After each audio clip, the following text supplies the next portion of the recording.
of course now retired. So it's a great privilege for us, sir, to have you here with us on this occasion. And so we'll start the dialogue. I'll request you to speak for a few minutes first, maybe 10 minutes. Then we'll take questions from the editors on what they have in their mind and what they would like to extract from you for the benefit of Telangana, rather than a political party. Thank you. Firstly, మీ అందరికీ ధన్యవాదాలు. I think all of us, barring Robin, understand Telugu, so just wanted to put that out. Thank you. The privilege and pleasure is mine. Thank you, Ravikant Garu. Thank you to the entire esteemed panel of editors and senior journalists. And thank you also to the audience who's in attendance here. Sarigga 9.5 సంవత్సరాల కిందట తెలంగాణ రాష్ట్రం 2014 June 2 నాడు ఏర్పడ్డ విషయం మనందరికీ తెలుసు. దాదాపుగా 58 సంవత్సరాల, నిజంగా చెప్పాలంటే 62 సంవత్సరాల ప్రొట్రాక్టెడ్ స్ట్రగుల్ తర్వాత, అంటే చాలా సుదీర్ఘ పోరాటం తర్వాత తెలంగాణ రాష్ట్రం ఎన్నో బలిదానాలు, ఎన్నో పోరాటాలు, ఎన్నో రకాల అనుమానాలు, అపోహలు, ఇన్నింటి మధ్యన ఫైనల్గా జూన్ 2, 2014 నాడు రాష్ట్రం ఏర్పాటు జరిగింది. రాష్ట్రం ఏర్పడ్డ నాడు మనం గుర్తుపెట్టుకోవాల్సింది ఏమంటే, ఒక కొత్త రాష్ట్రంగా ఏర్పడ్డ తెలంగాణ ఆనాడు ప్రయాణం ప్రారంభించినప్పుడు చాలా రకాల సందిగ్ధాలు, అంటే ఇంకా అప్పటికీ పూర్తి స్థాయిలో విభజన జరగక, అంటే అసలు రేపటి రోజున హైదరాబాద్లో తెలంగాణలో రెవెన్యూస్ ఎట్లా ఉంటాయి, ఇవన్నీ కూడా అట్లాంటి పరిస్థితుల్లో రాష్ట్రం ఆవిర్భవించింది. ఆవిర్భవించిన ఈ రాష్ట్రంలో మరి మొదటి టర్ము గౌరవ ముఖ్యమంత్రి కేసీఆర్ గారికి ప్రజల ఆశీర్వాదం ఇస్తే, వారు మొదటి టర్మ్ అంతా కూడా 4.5 సంవత్సరాల పాటు మరి అత్యద్భుతంగా పరిపాలించినారు. కాబట్టే రెండవసారి కూడా మళ్ళీ వారిని 88 సీట్లతో ప్రజలు, మొదటిసారి 63 సీట్లు ఇస్తే రెండవసారి 25 సీట్లు మరి ఎక్కువ ఇచ్చి ఆశీర్వదించి తిరిగి రెండవసారి కూడా మరి మాకు అవకాశం ఇచ్చారు.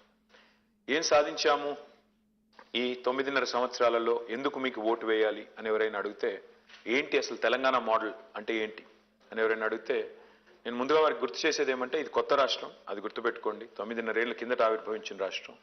అందులో మేము కరెక్ట్గా పనిచేసింది, నిజంగా చెప్పాలంటే నికరంగా నెట్ 6.5 సంవత్సరాలు. మధ్యలో 2 సంవత్సరాలు కోవిడ్కి తీసేస్తే, 1 సంవత్సరం ఎలక్షన్ కోడ్, దాదాపు ఇప్పుడు 3వ అసెంబ్లీ ఎన్నిక ఇది, మధ్యలో పార్లమెంట్ ఎన్నిక, 2 GHMC ఎన్నికలు, నికరంగా చూస్తే మేము పనిచేసింది 6.5 సంవత్సరాలు. 6.5 సంవత్సరాల మా పరిపాలన ఫలితాలు ఇవాళ ప్రజల ముందు ఉన్నాయి. అంతకంటే ముందు 65 సంవత్సరాల మా ప్రతిపక్షాలు ఎవరైతే ఇవాళ మా మీద పోటీ చేస్తున్నారో వాళ్ళ పనితీరు కూడా ప్రజల ముందు ఉంది. వాస్తవం ఏంటి అంటే, తెలంగాణ ఆవిర్భవించిన నాడు ఈ ప్రాంతం, ఈ రాష్ట్రం ఒక శిథిలావస్థలో పూర్తి స్థాయిలో జీవన విధ్వంసం జరిగి అప్పగించబడింది మాకు. ఏ ఊరికి పోయినా ఎండిన చెరువులు, నీళ్లు లేని పరిస్థితులు, కరెంటు వెతలు, రైతాంగం మొత్తం వ్యవసాయ సంక్షోభం, నేతన్నల ఆత్మహత్యలు, ఆ రకంగా చూసినట్టయితే ఒక విపత్కర పరిస్థితిలోనే ఈ రాష్ట్రం మాకు అప్పగించబడింది. స్టార్ట్ అవడమే ఈ రాష్ట్రం నిజానికి జర్నీ ప్రారంభమైనప్పుడు, ప్రయాణం ప్రారంభమైనప్పుడు మనం గుర్తు చేసుకుంటే, విద్యుత్ లోటుతో స్టార్ట్ అయిన రాష్ట్రం, విద్యుత్ కోతలతో సతమతమవుతున్న రాష్ట్రం. మీకు గుర్తుండాలి, 3 రోజులు పవర్ హాలిడేలు ఉండేది హైదరాబాద్లో పరిశ్రమలకి. అట్లాంటి పరిస్థితుల్లో ప్రయాణం ప్రారంభమైంది. ఇంకా అప్పటికే దాని మీద నుంచి మా మీద ఎన్నో ఆరోపణలు, అనుమానాలు. అసలు వీళ్ళకి పరిపాలన చేతనవుతుందా, వీళ్ళు ఆందోళన పదంలో ఉద్యమించిన వాళ్ళు తప్ప, ఉద్యమకారులు తప్ప వీళ్ళకి పరిపాలన అనుభవం ఉందా, are they capable of running a state, what will happen to Hyderabad. ఇంకా మీకు గుర్తుండాలి, శ్రీకృష్ణ కమిటీ అని ఒక కమిటీ వేశారు. ఆ కమిటీ అయితే చాలా అనుమానాలు లేవనెత్తింది.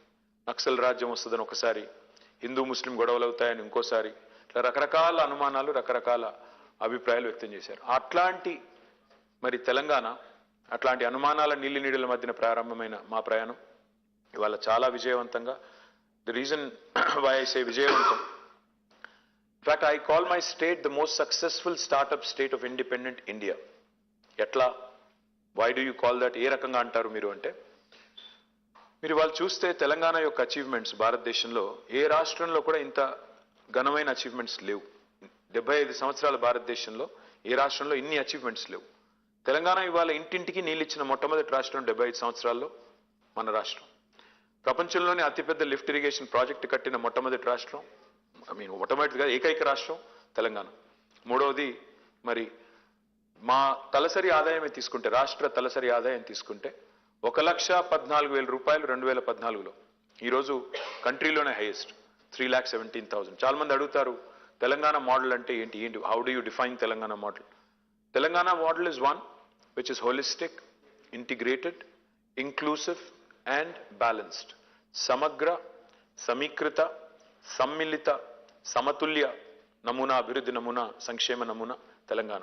ఎట్లా అంటే in Telangana you would see both development and welfare, fine balance of both. ఒకవైపు శరవేగంగా విద్యుత్ స్థాపిత సామర్థ్యాన్ని, సంస్థల విద్యుత్ కెపాసిటీని, విద్యుత్ ఉత్పత్తి కేంద్రాల కెపాసిటీని 7,700 మెగావాట్ల నుంచి ఇవాళ 18,500 మెగావాట్లకు పెంచినా వచ్చే సంవత్సరం అది 24,000కు చేరుకోబోతా ఉంది. That's a record in it self. అంత పెద్ద ఎత్తున విద్యుత్ కేంద్రాలను పెట్టి ఒక విద్యుత్ లోటుతో ప్రారంభమైన ప్రయాణం ఇవాళ సర్ప్లస్ స్టేట్గా ఎదిగే స్థాయికి తెలంగాణ చేరింది. ది సేమ్ టైం అదే మాదిరిగా ఒక డెవలప్మెంట్ అంటే ఒక విద్యుత్ రంగంలోనే కాదు, మంచినీళ్ళ విషయం తీసుకోండి. ఒక 37,000 కోట్ల రూపాయలు ఖర్చు పెట్టి ఇంటింటికి నీళ్ళు ఇచ్చిన మొట్టమొదటి రాష్ట్రం, ఇప్పుడే నేను చెప్పినట్టు మిషన్ భగీరథ అనే కార్యక్రమం ద్వారా. అదే మాదిరిగా 1,70,000 కోట్ల రూపాయలు ఇవాళ సాగునీటి రంగంలో పెట్టి, ఎందుకంటే తెలంగాణ ఉద్యమానికి పునాది నీళ్లు, నిధులు, నియామకాలు. మరి ఆ నీళ్లలో ప్రతి నీటి బొట్టును ఒడిసిపట్టి కృష్ణలో, గోదావరిలో, ఇటు కాళేశ్వరం అయినా, అటు పాలమూరు రంగారెడ్డి ఎత్తిపోతల పథకమైనా, రెండు అతిపెద్ద లిఫ్ట్ ఇరిగేషన్ ప్రాజెక్టులని సక్సెస్ఫుల్గా మరి వాటిని ఎన్నో క్లియరెన్స్లు, ఎన్నో ఆటంకాలు, ఎన్నో కోర్టు కేసులు, ఎన్నో రకాల ఇబ్బందులు అవన్నీ కూడా ఎదుర్కొని ఇవాళ సక్సెస్ఫుల్గా వాటిని ఒక కొలికి తీసుకొచ్చాం. దాంతోపాటు తెలంగాణకి మెయిన్ స్టేగా ఉన్న చెరువులు, మిషన్ కాకతీయ, అప్పటికి తాంబాలలాగా మారిపోయిన చెరువుల్ని మిషన్ కాకతీయ అనే ప్రోగ్రాంలో గంగాలాగా మార్చి మరి భూగర్భ నీటి వనరులను కూడా పెంచింది తెలంగాణ. టుడే సమగ్ర, సమీకృత, సమ్మిళిత, సమతుల్యాన్ని ఎందుకంటానంటే, ఒకవైపు తెలంగాణలో ఐటీ ఎగుమతులు దూసుకొని పోతున్నాయి. 56,000 కోట్లు తెలంగాణ ఐటీ ఎగుమతులు 2014లో. ఈరోజు 2,41,000 కోట్లు. అది మధ్యలో 2 సంవత్సరాలు కరోనా ఉండంగా కూడా ఇంత గ్రోత్ ఉంది. గత 2 సంవత్సరాలు తెలంగాణ హైదరాబాద్, బెంగళూరును దాటేసింది. టెక్నాలజీ జాబ్ క్రియేషన్లో last year 33% of the total tech jobs in India came from Hyderabad. This year it's 44%. It has never happened in the history of India that another city has beaten Bangalore, and that too 2 years in a row. At the same time, ఒక ITA కాదు, ఇంకోవైపు agriculture expansion కూడా జరిగింది. 68 లక్షల metric టన్నుల వరి ధాన్యం పండించే తెలంగాణ 14వ ర్యాంకులో ఉన్న తెలంగాణ భారత రాష్ట్రాల్లో ఇవాళ అగ్రభాగానికి వచ్చింది. నంబర్ 1 స్టేట్ అయింది. పంజాబ్ని, హర్యానాను తలదన్ని ఇవాళ 3.5 కోట్ల టన్నుల వరిధాన్యం పండించే స్థాయికి ఎదిగింది తెలంగాణ. అంటే ఎంత వరిధాన్యం పండుతుందంటే చివరికి గవర్నమెంట్ ఆఫ్ ఇండియా కూడా చేతులు ఎత్తేసే స్థాయికి, ఫుడ్ కార్పొరేషన్ ఆఫ్ ఇండియా కూడా ఇంకా మేము కొనలేము అనే స్థాయికి ఎదిగింది. సో ఐటీ పెరుగుతోంది, వ్యవసాయము మరోవైపు విస్తరించింది.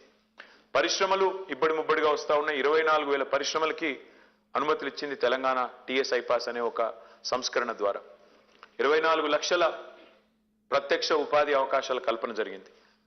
ఒకవైపు పరిశ్రమలు పెరుగుతున్నా, పరిశ్రమలు విస్తరిస్తున్నా, మరొక వైపు పర్యావరణ హితంగా జరిగింది.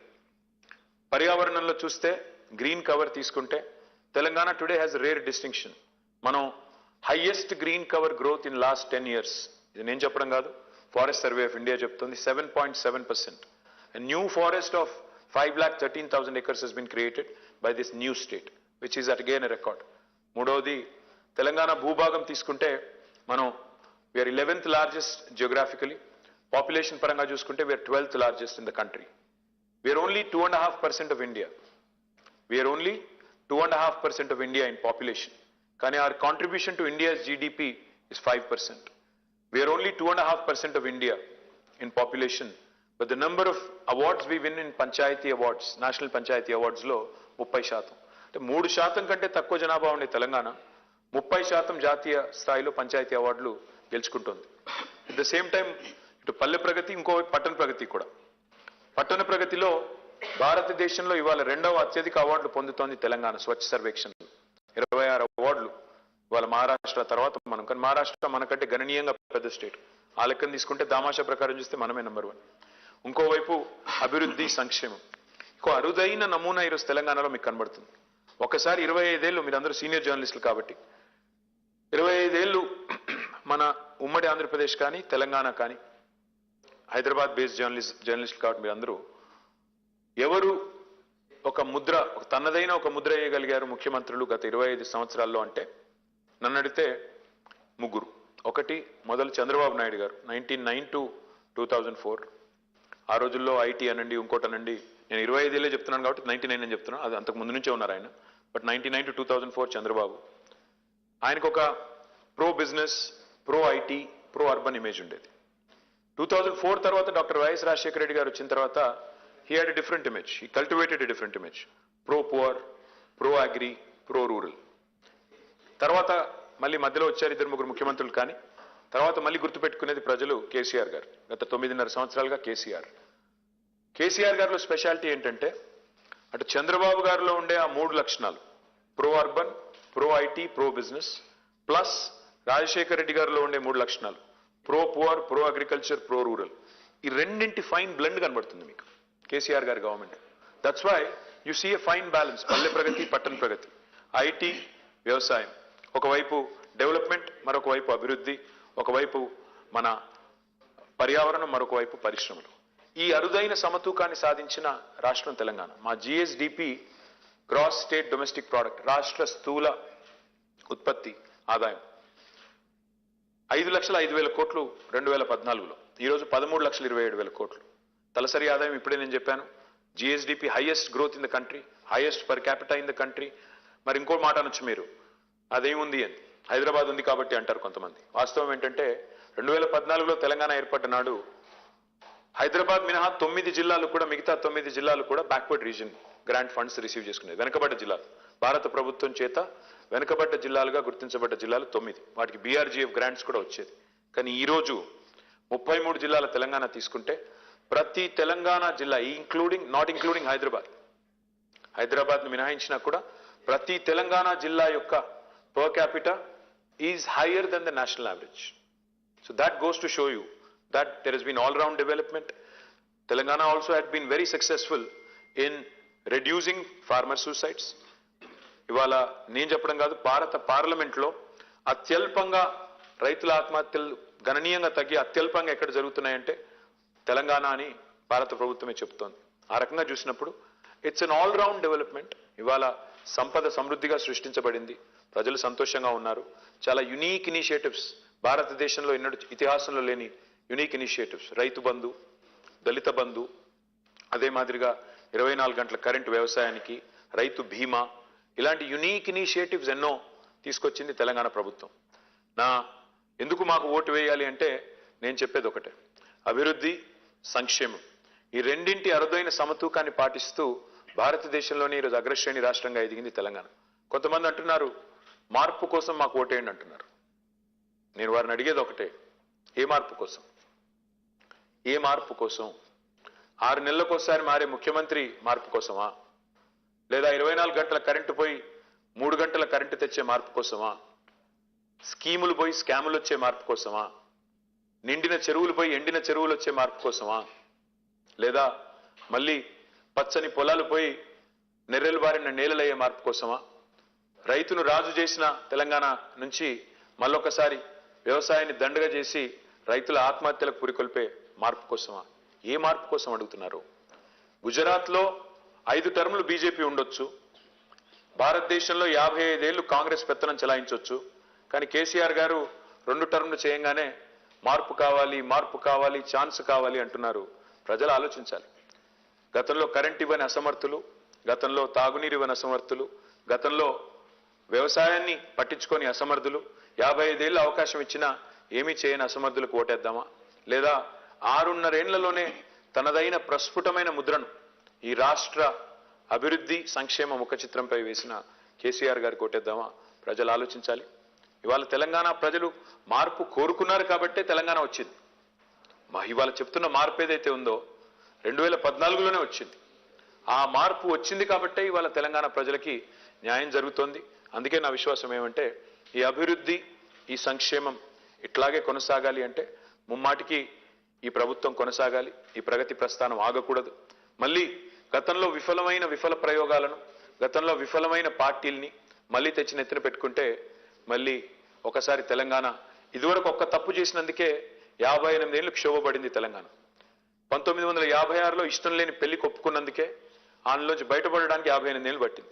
మళ్ళీ తప్పు చేస్తే 50 ఏళ్లు వెనక్కి పోయే ప్రమాదం ఉంది తెలంగాణకి. కాబట్టి ప్రజలు ఆలోచించి జాగ్రత్తగా ఓటేయాలన్న విజ్ఞప్తి. Vote for progress, vote for development, vote for positive politics, vote for progress. This is what my appeal is. Thank you sir. అసలు మీ స్పీచ్లో వింటుంటే నాకు ఒక చాలా ఇంట్రెస్టింగ్ పాయింట్ ఒకటి దొరికింది. మీరు ఒక వర్డ్ యూజ్ చేసినారు, తెలంగాణ, ప్యూర్లీ తెలంగాణ వర్డ్ తాంబాలం అని. So I think one of the biggest achievements of Telangana struggle agitation was also the revival of Telangana dialect. People started taking pride in it. Telangana భాష మాట్లాడాలని చాలా అంటే సంతోషంగా మాట్లాడడం స్టార్ట్ చేసినారు, చాలా ప్రైడ్తో మాట్లాడడం స్టార్ట్ చేసినారు. I think that was one of the biggest achievements of Telangana agitation as well, which lot of including BRS గానీ కాంగ్రెస్ గానీ మిగతా పార్టీలు they don't take it, they don't talk about it. But I think నాకు ఒక normal Telangana వాడిగా నాకు చాలా నచ్చుతుంది అది. తెలంగాణ భాష, తెలంగాణ సాహిత్యం మీద బాగా ప్రేమ పెరిగింది. సో వీళ్ళు సాహిత్యం అనగానే మనకు బాగా గుర్తొచ్చేది శ్రీనివాస్ గారు,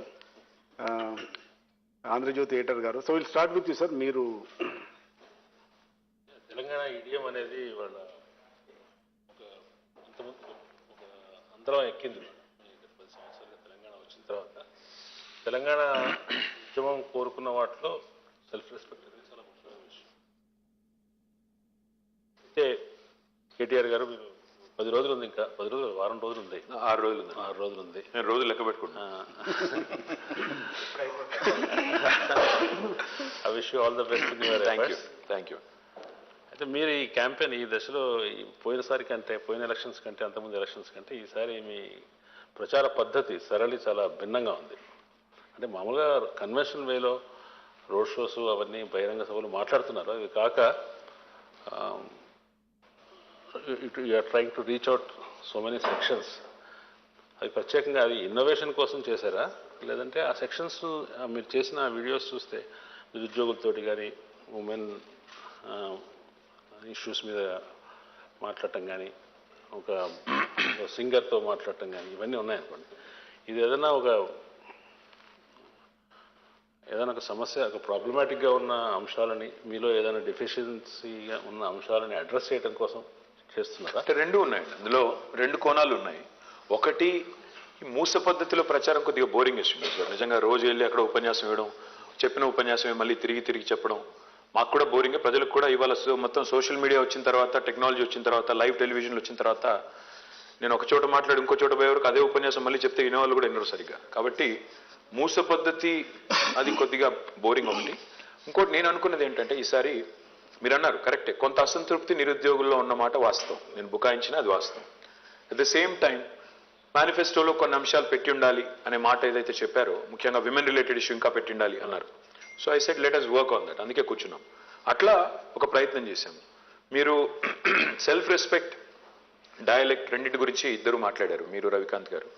తెలంగాణ ఉద్యమంలో ఒక ప్రముఖమైన భాగం సాంస్కృతిక పునరుజ్జీవం, కల్చరల్ రెనెసాన్స్ ఏదైతే మనం కోరుకున్నాం అందరం, అదొక ప్రముఖమైన అంకం.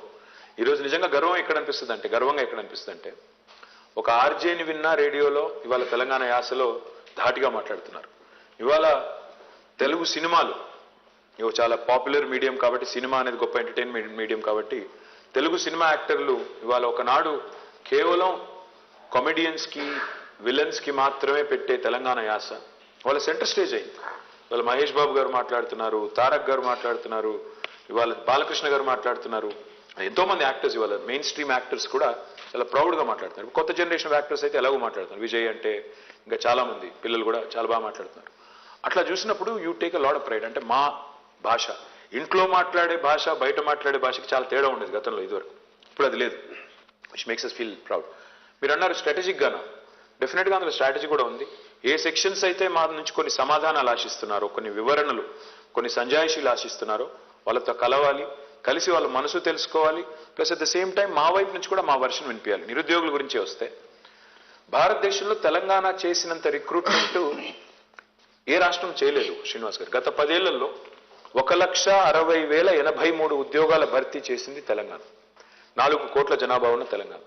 మాకంటే గణనీయంగా పెద్ద జనాభా ఉన్న రాష్ట్రాలు చాలా ఉన్నాయి, కానీ ఏ రాష్ట్రంలో కూడా ఇంత పెద్ద ఎత్తున రిక్రూట్మెంట్ అవ్వలేదు. విచిత్రం ఏంటంటే ఇంత రిక్రూట్మెంట్ చేసి మేము తిట్లు తిన్నాం. అంటే ఎందుకు అంటే పేపర్ లీకేజ్ అన్నారు. పేపర్ లీకేజ్ అంటే మరి గుజరాత్లో 13 సార్లు అయింది, రాజస్థాన్లో 26 సార్లు అయింది. అక్కడ సరే గుజరాత్కు మాకు ఏం పోలిక అంటే అది కాదు, నేను ఒప్పుకుంటాను. వాళ్ళు తప్పు చేశారు కాబట్టి మీరు చేస్తారంటే కాదు. కానీ ఎక్కడా లేని రాద్ధాంతం ఏదైతే ఇక్కడ కాంగ్రెస్ బీజేపీ చేస్తున్నాయో ఆ విషయంలో ఆ పిల్లలకే చెప్పాలనుకున్నాను. ఇంకొక మాట కూడా చెప్పాలి శ్రీనివాస్ గారు. నేను ఆల్ ఇండియా ఎంట్రన్స్ రాసి జవహర్లాల్ నెహ్రూ యూనివర్సిటీ ఎంట్రన్స్ పెడితే 96, 97లో నేను అప్పుడు బయోటెక్నాలజీ కొత్త కోర్స్ వచ్చిందండి. అప్పుడు పీజీలో ఓన్లీ 16 యూనివర్సిటీలో ఉండేటప్పుడు నేను రాసి పాస్ అయ్యి సెలెక్ట్ అయ్యి పుణే యూనివర్సిటీకి వెళ్ళి ఎంఎస్సీ చేశాను. తర్వాత జీమాట్ రాశాను, తర్వాత టోఫెల్ రాశాను, ఒక అమెరికన్ యూనివర్సిటీకి వెళ్ళి ఎంబీఏ చేసి ఆ తర్వాత ఇంటర్వ్యూలకు పోయి చాలా ఇంటర్వ్యూలకు పోయి ఒక జాబ్ సంపాదించి ఫైనల్గా ఉద్యోగం చేశాను. అమెరికాలో దాదాపు 7 నెలలు ఉద్యోగం చేసి తర్వాత వచ్చాను. ఇదంతా ఎందుకు చెప్తున్నా అంటే జీవితంలో నాకు తెలుసు పరీక్ష రాయడం ఎంత కష్టమో తెలుసు, ఎంట్రన్స్లు ఇంటర్వ్యూలు ఫేస్ చేయడం ఎంత కష్టమో తెలుసు. ఇవాళ మాట్లాడే నాయకులు ఇక్కడ నాకు తెలిసి ఏ ఒక్క పరీక్ష రాయలేదు జీవితంలో, ఏ ఒక్క ఇంటర్వ్యూ ఎదుర్కోలేదు, ఏ ఒక్క ఉద్యోగం కూడా చేయలేదు. రాహుల్ గాంధీ ఉద్యోగం చేసినట్టు నాకు తెలీదు, రేవంత్ రెడ్డి చేసినట్టు అంతకంటే తెలీదు, బండి సంజయ్ గారు అయితే నాకు తెలిసి చదువుకున్నారో లేదో కూడా తెలియదు. పాయింట్ ఏంటంటే ఇవాళ వీళ్ళు వచ్చి నిరుద్యోగుల తరఫున వకాలు తప్పించుకుని మాట్లాడితే మేమెందుకు గమ్మున ఉండాలా? అందుకే చేశాను. 100% వాళ్ళ వైపు నుంచి ఉన్న ఫీడ్బ్యాక్ తీసుకున్నాను. ఎస్, మా లోపాలు కూడా ఒప్పుకున్నాను. నేను కొన్ని లోటుపాట్లు ఉన్నాయి, లోపాలు ఉన్నాయి, మేము కూడా మనుషులమే, తప్పు చేసింటాం, పొరపాట్లు చేసింటాం, సరిదిద్దుకుంటాం, ప్రక్షాళన చేస్తాం, జాబ్ క్యాలెండర్తో వస్తాం. అంటే వాళ్ళు అడిగారు, కటువుగానే అడిగారు, 9.5 ఏళ్లలో చేయలేదు కదా ఇప్పుడు ఎట్లా చేస్తారు?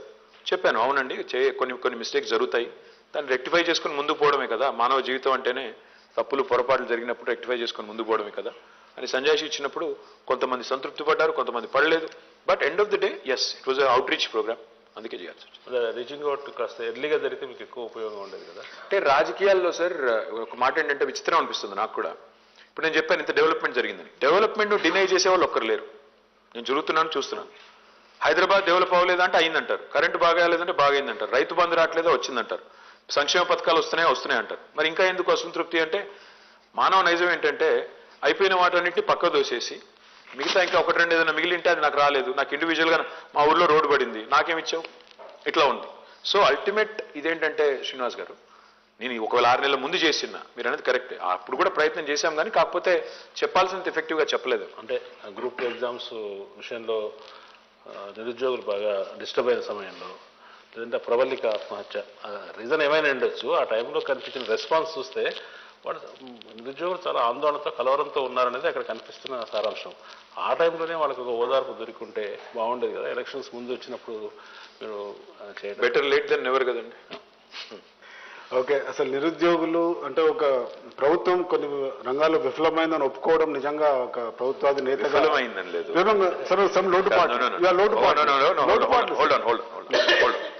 We have done the highest recruitment in the country, and through this medium, let me challenge Rahul Gandhi and Narendra Modi again. మీరు రేపు ఎల్లుండి ఇక్కడ ప్రచారానికి వస్తున్నారు, నేను వాళ్ళిద్దరిని ఛాలెంజ్ చేస్తున్నాను, బీజేపీని కాంగ్రెస్ని.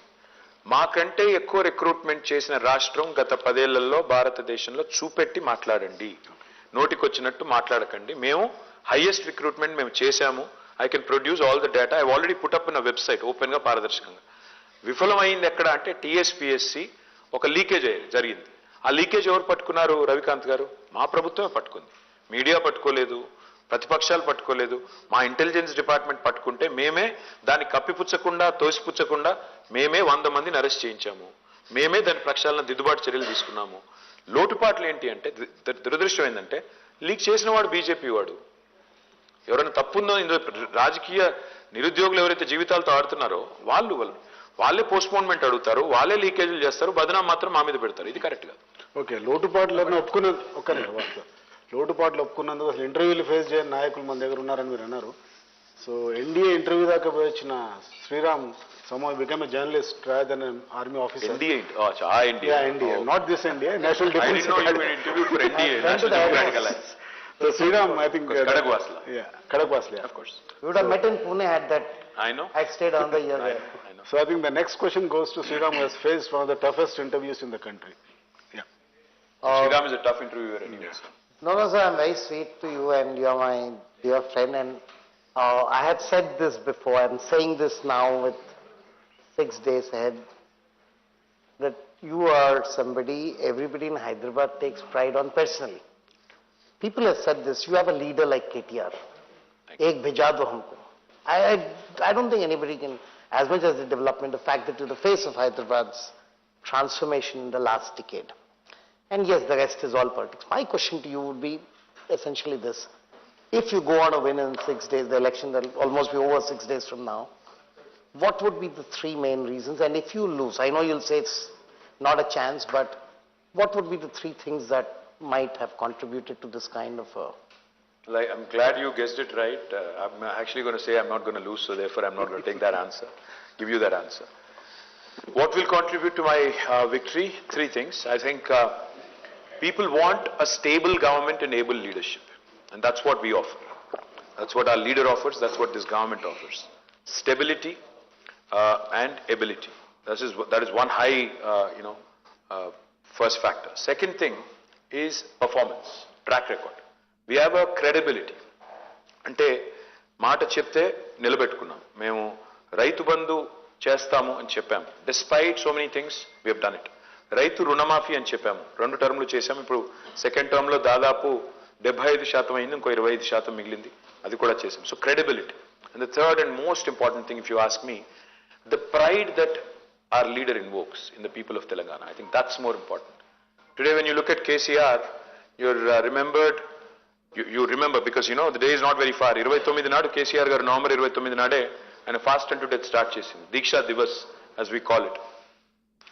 11 రోజులు నిరాహార దీక్ష చేసి 14 ఏళ్లు పోరాడి తెలంగాణ తెచ్చిన పోరాట యోధుడుగా 10 ఏళ్లు ఒక సక్సెస్ఫుల్ చీఫ్ మినిస్టర్గా he invokes some latent passion and pride. And I think that's the third thing that will contribute to our victory. Since you did not answer the second part, I'll throw in a little fun for you and for everybody. Just to make it interesting, Yeah. It's not to try to corner you or anything like this. What I'm trying to essentially ask is, fine, you have no reason to see why you would do anything but go on to win this election. And are you worried when you look back at just one thing, in the entire campaign of BRS, in the last 45 days, there is a kind of paranoia being created that if Congress comes to power, Congress పదవిలోకి వస్తే ఇది పోతుంది, current పోతుంది, etc. Are you worried that this might evoke a sense of deja vu in the people of Telangana? ఇంతకు ముందు కూడా ఇదే జరిగింది. 2014 ముందు తెలంగాణ వచ్చే ముందు కూడా తెలంగాణ వాళ్ళకి లీడర్షిప్ కేపబిలిటీ లేదు, చేసుకోలేరు అంటే they rejected it. They did a leap of faith before. What we are trying to do, Sriram, is we have taken 3 tenets: pride, fear, hope. First thing we did in this campaign was, in the last couple of months, we invoked pride. Etlunde Telangana, etlaindi Telangana. How was it? How is it now? Enta marpu vachindi chudandi, number 1. So we showed all kinds of things. ఎట్లా ఉన్న తెలంగాణ ఎట్లా మారి చూడండి, రోడ్లు ఎట్లా మారినాయి, current ఎట్లా మారింది, etcetera etcetera, try to lakes ఎట్లా మారినాయి, ఎట్సెట్రా ఎట్సెట్రా. రెండవది, now what the phase where in currently is one of fear. Because ఇవాళ ఛాన్స్ ఇవ్వండి అని అడుగుతున్న వాళ్ళు, మార్పు కావాలని అడుగుతున్న వాళ్ళు, అది మార్పు కానే కాదు. అది it's old wine in new bottle. కొత్త సీసాలో పాత సారా అదే సరుకు. అది చెప్తున్నాం మేము. ఈ సరుకు మంచిది కాదు, ఎందుకంటే ఎప్పుడో ఎక్స్పైర్ అయిపోయింది. ఇదే సరుకు గతంలో మనం నాశనం చేసింది. ఇదే సరుకు తెలంగాణని భ్రష్టు పట్టించింది. కాబట్టి ఈ సరుకు నమ్మకండి అని చెప్తున్నాం. ఇది రెండవ దశ. మూడవ దశ hope. What about tomorrow? Today in the morning I presented at the Hyderabad real estate convention. Where do we see Telangana 24 years from now? భారతదేశానికి 100 సంవత్సరాలు నిండినప్పుడు తెలంగాణ ఎక్కడ ఉండాలి, ఎక్కడ చూస్తున్నాం? వాళ్ళు మీరు చూస్తే, మీరు మమ్మల్ని అంటున్నారు, మీరు మా అపోజిషన్ క్యాంపెయిన్ చూస్తే కేసీఆర్ గారు రూపాయి ఇస్తే మేము రూపాయిన్నర ఇస్తాము అనేది తప్ప, have they shown a development agenda at all in this campaign? Either BJP or Congress? ఏమన్నా ఒక్కటి ఫలానాది మేము చేస్తాం. ఇప్పుడు మేము చెప్తున్నాం 415 కిలోమీటర్లకు మెట్రో తీసుకుపోతాము నెక్స్ట్ 10 yearsలో అని చెప్తున్నాం. మేము 24/7 డ్రింకింగ్ వాటర్ ఇవ్వాలి 10 yearsలో అనేది మా కళ అని చెప్తున్నాము. అంటే we're showing a futuristic vision.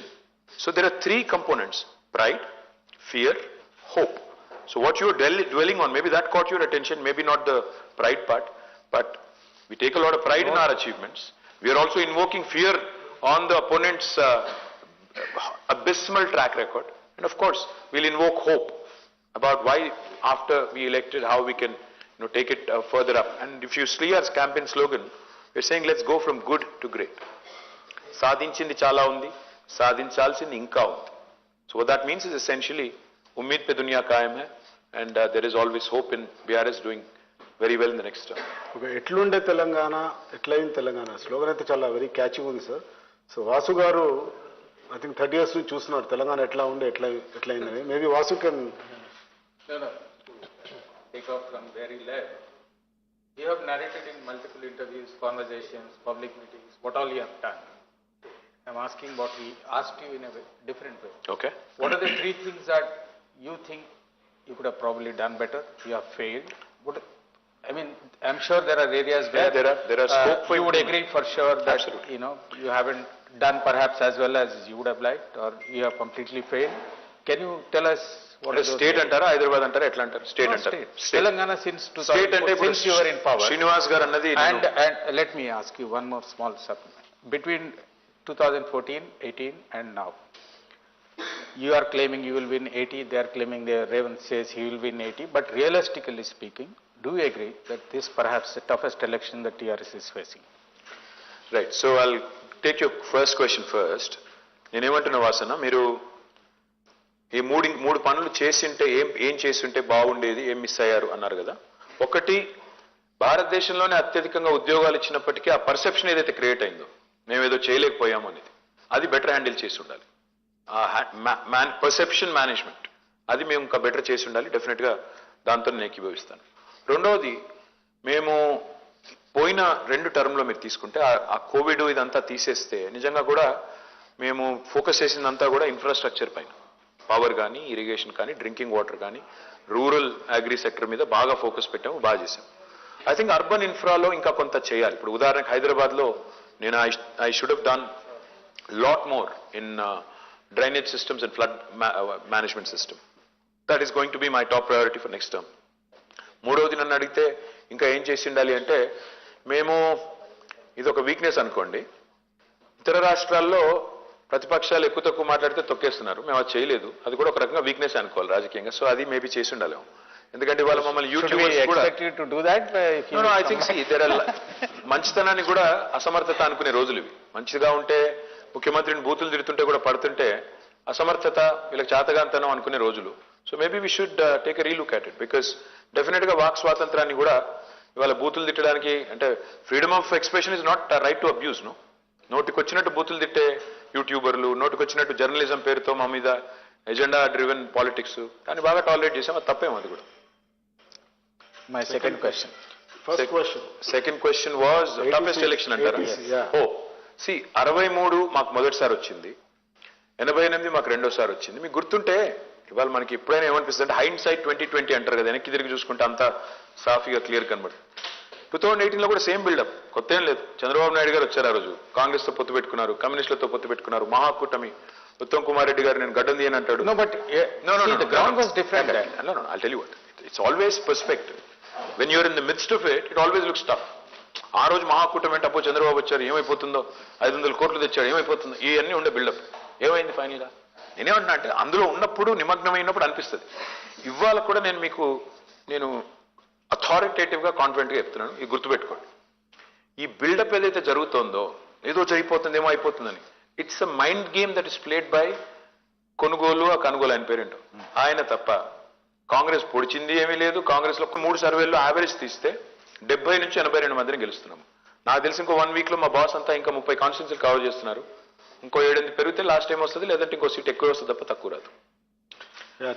Robin sir, I had 2 questions for you. One is, you can't separate your Telangana model from your welfare schemes.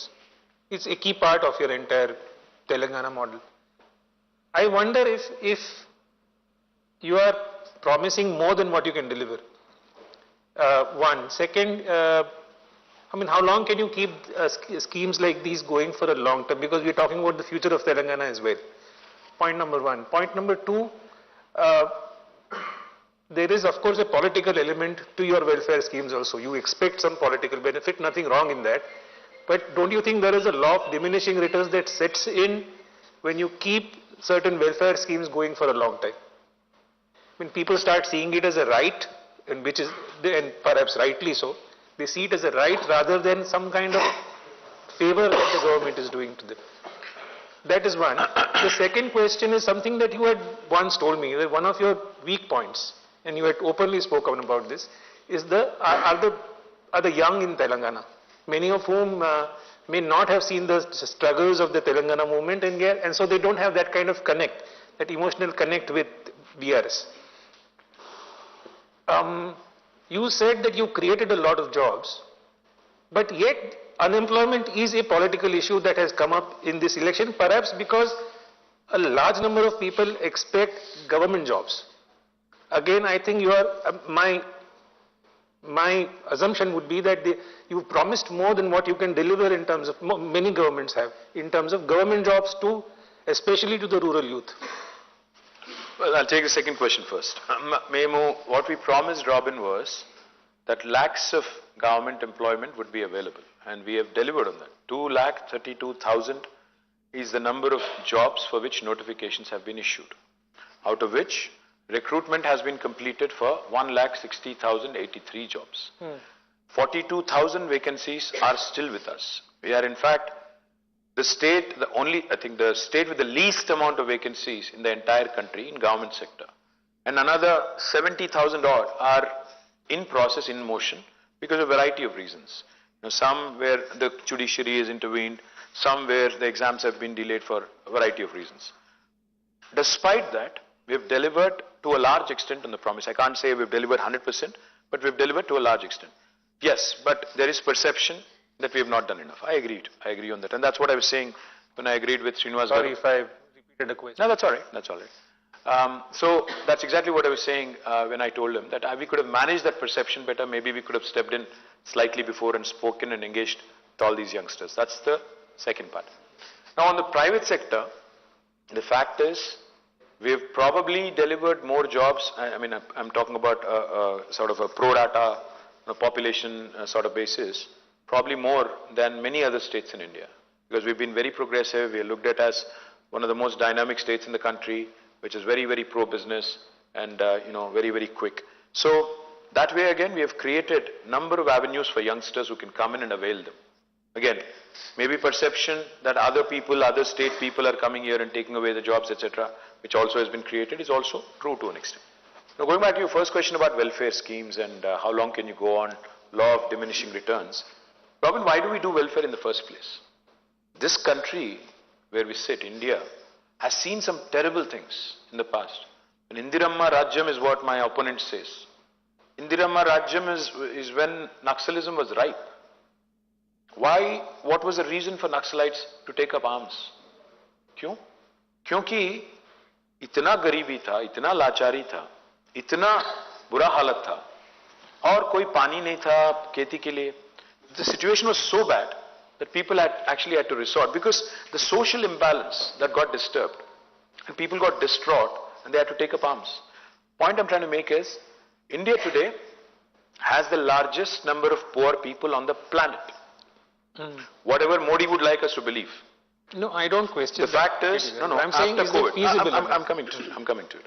The fact is, we have more number of poor people on the planet than any other country. We have surpassed Nigeria. So, how do you take care of the poor, and also at the same time, how do you grow the wealth? Our model has been one where we tried to do a balance, find balance of both.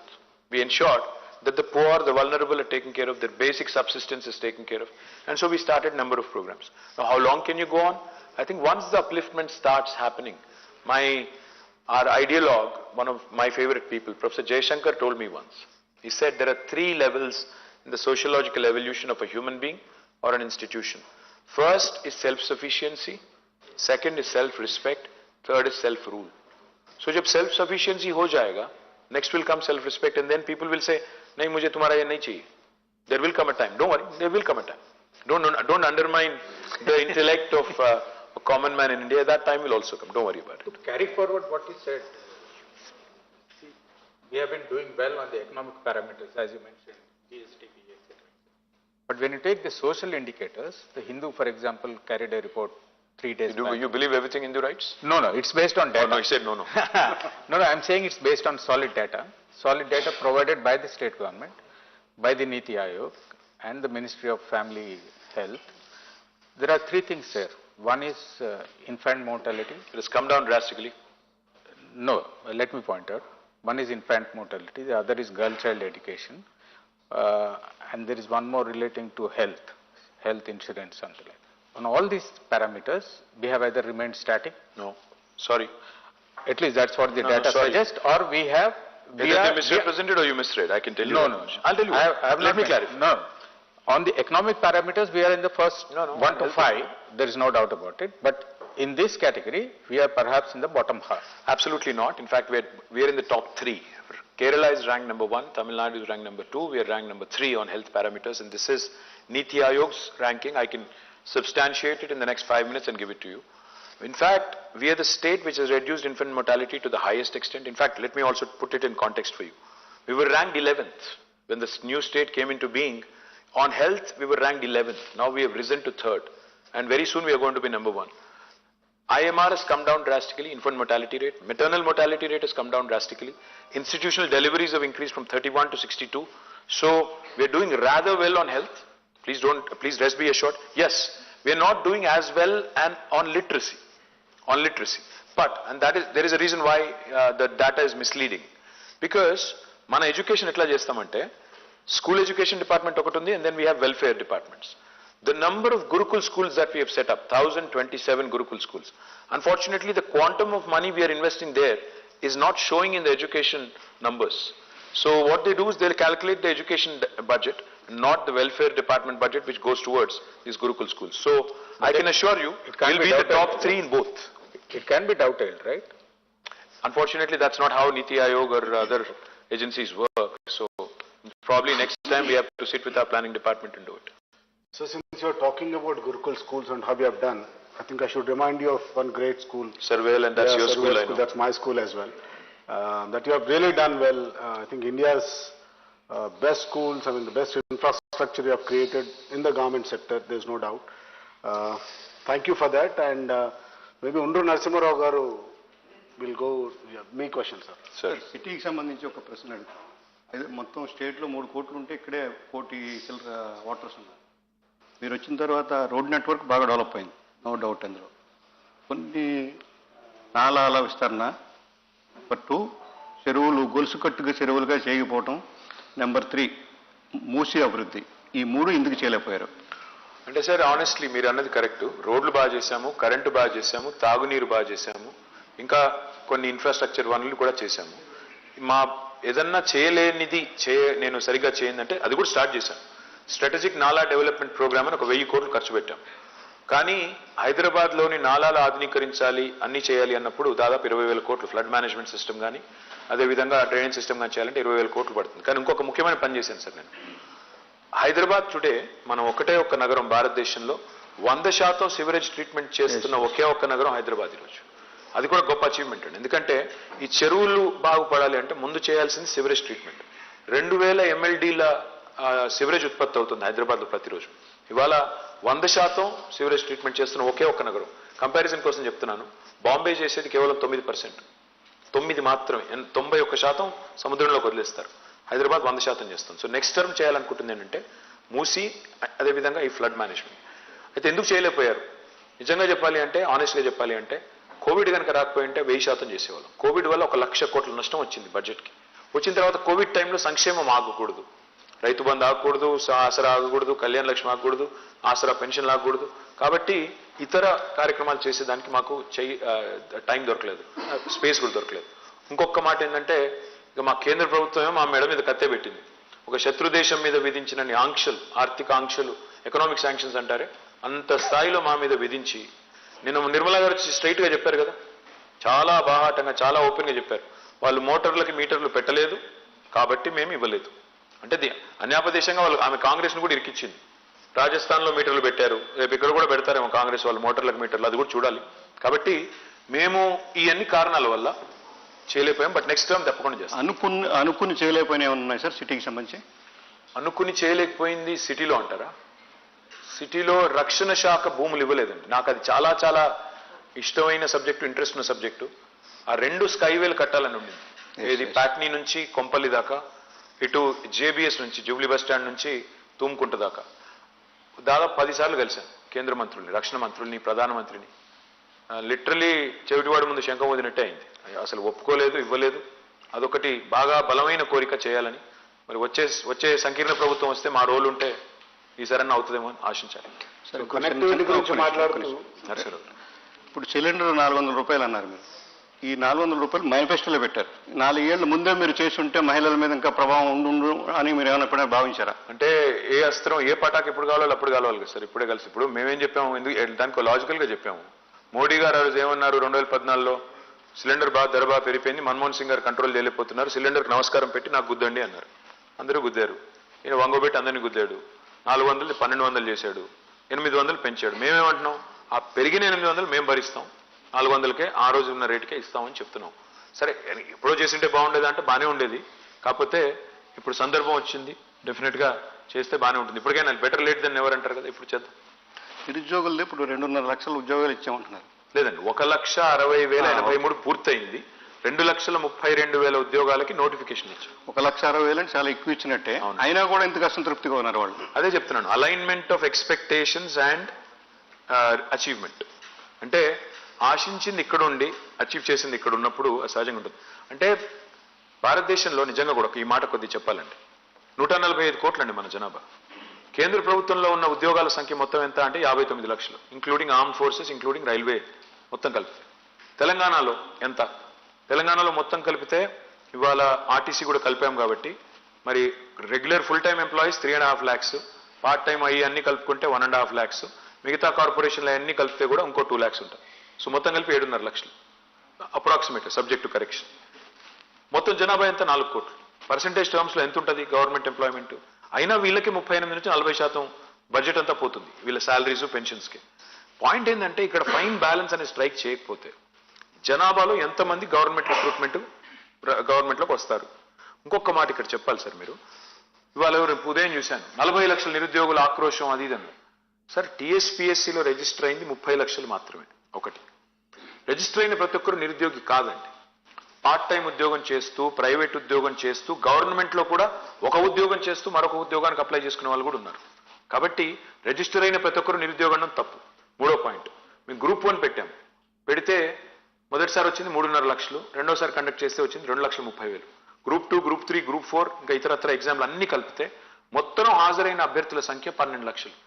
అందులో unique ఎంతమంది అని తీస్తే 8 నుంచి 10 లక్షలు ఉంటారు. So రాష్ట్రంలో నిరుద్యోగం మీద తారాస్థాయిలో ఎక్కడ లేనంత విజృంభిస్తుంది అనే మాట ఏదైతే చెప్తున్నారో అది అవాస్తవం. 10 నుంచి 12 లక్షలు టోటల్. అందులో పిల్లలకి ఎంతమందికి ఇప్పుడు దాదాపు 1,60,000 మందికి వచ్చిందంటే దాదాపు 10% వచ్చి 10 కాదు 15% మందికి వచ్చింది, which itself is high achievement. So మీరు పర్సెప్షన్ గురించి మాట్లాడినారు. So just want make an observation. ముఖ్యమంత్రి గారు అసెంబ్లీలో ఒక statement, very damaging statement which I felt as a journalist. Damaging to who? Damaging to people who see it. ఏంటంటే మేము ప్రభుత్వ ఉద్యోగాలు ఇవ్వలేము అనే ఒక, but that kind of statement, ప్రభుత్వ ఉద్యోగాలు ఇవ్వలేము అన్నారు, అందరికీ ఇవ్వలేము అనేది అందరికీ కాదు, ఇంటింటికి ఇవ్వలేము, ఇంటింటికి ఇవ్వలేము అది. సరే let me finish my question. So that, such a comment coming from a personality like KCR, the tall figure in Telangana, and of course the Chief Minister, don't you think it really damaged, and as you said, you were talking about perception. So that creates the perception that, this government has failed somewhere. So, but maybe you don't. కాదండి, అంటే perception, వాస్తవాన్ని వాస్తవంగా చెప్పడానికి బేసిజం ఎందుకు? అదేంట perception create అయింది కదా. అది perception ఎందుకు క్రియేట్ అవుతుంది? నేనేమన్నా అంటే వాస్తవాన్ని వాస్తవంగా చెప్తే తప్పేంటి? కొన్ని సందర్భాల్లో రాజకీయంగా నేను అందుకే అన్నాను, స్థిరచిత్తం, దృఢచిత్తం, స్థిరమైన ఒక లక్షణం ఉండాలి నాయకుడికి. భయం ఎందుకు పడాలి? ఓకే.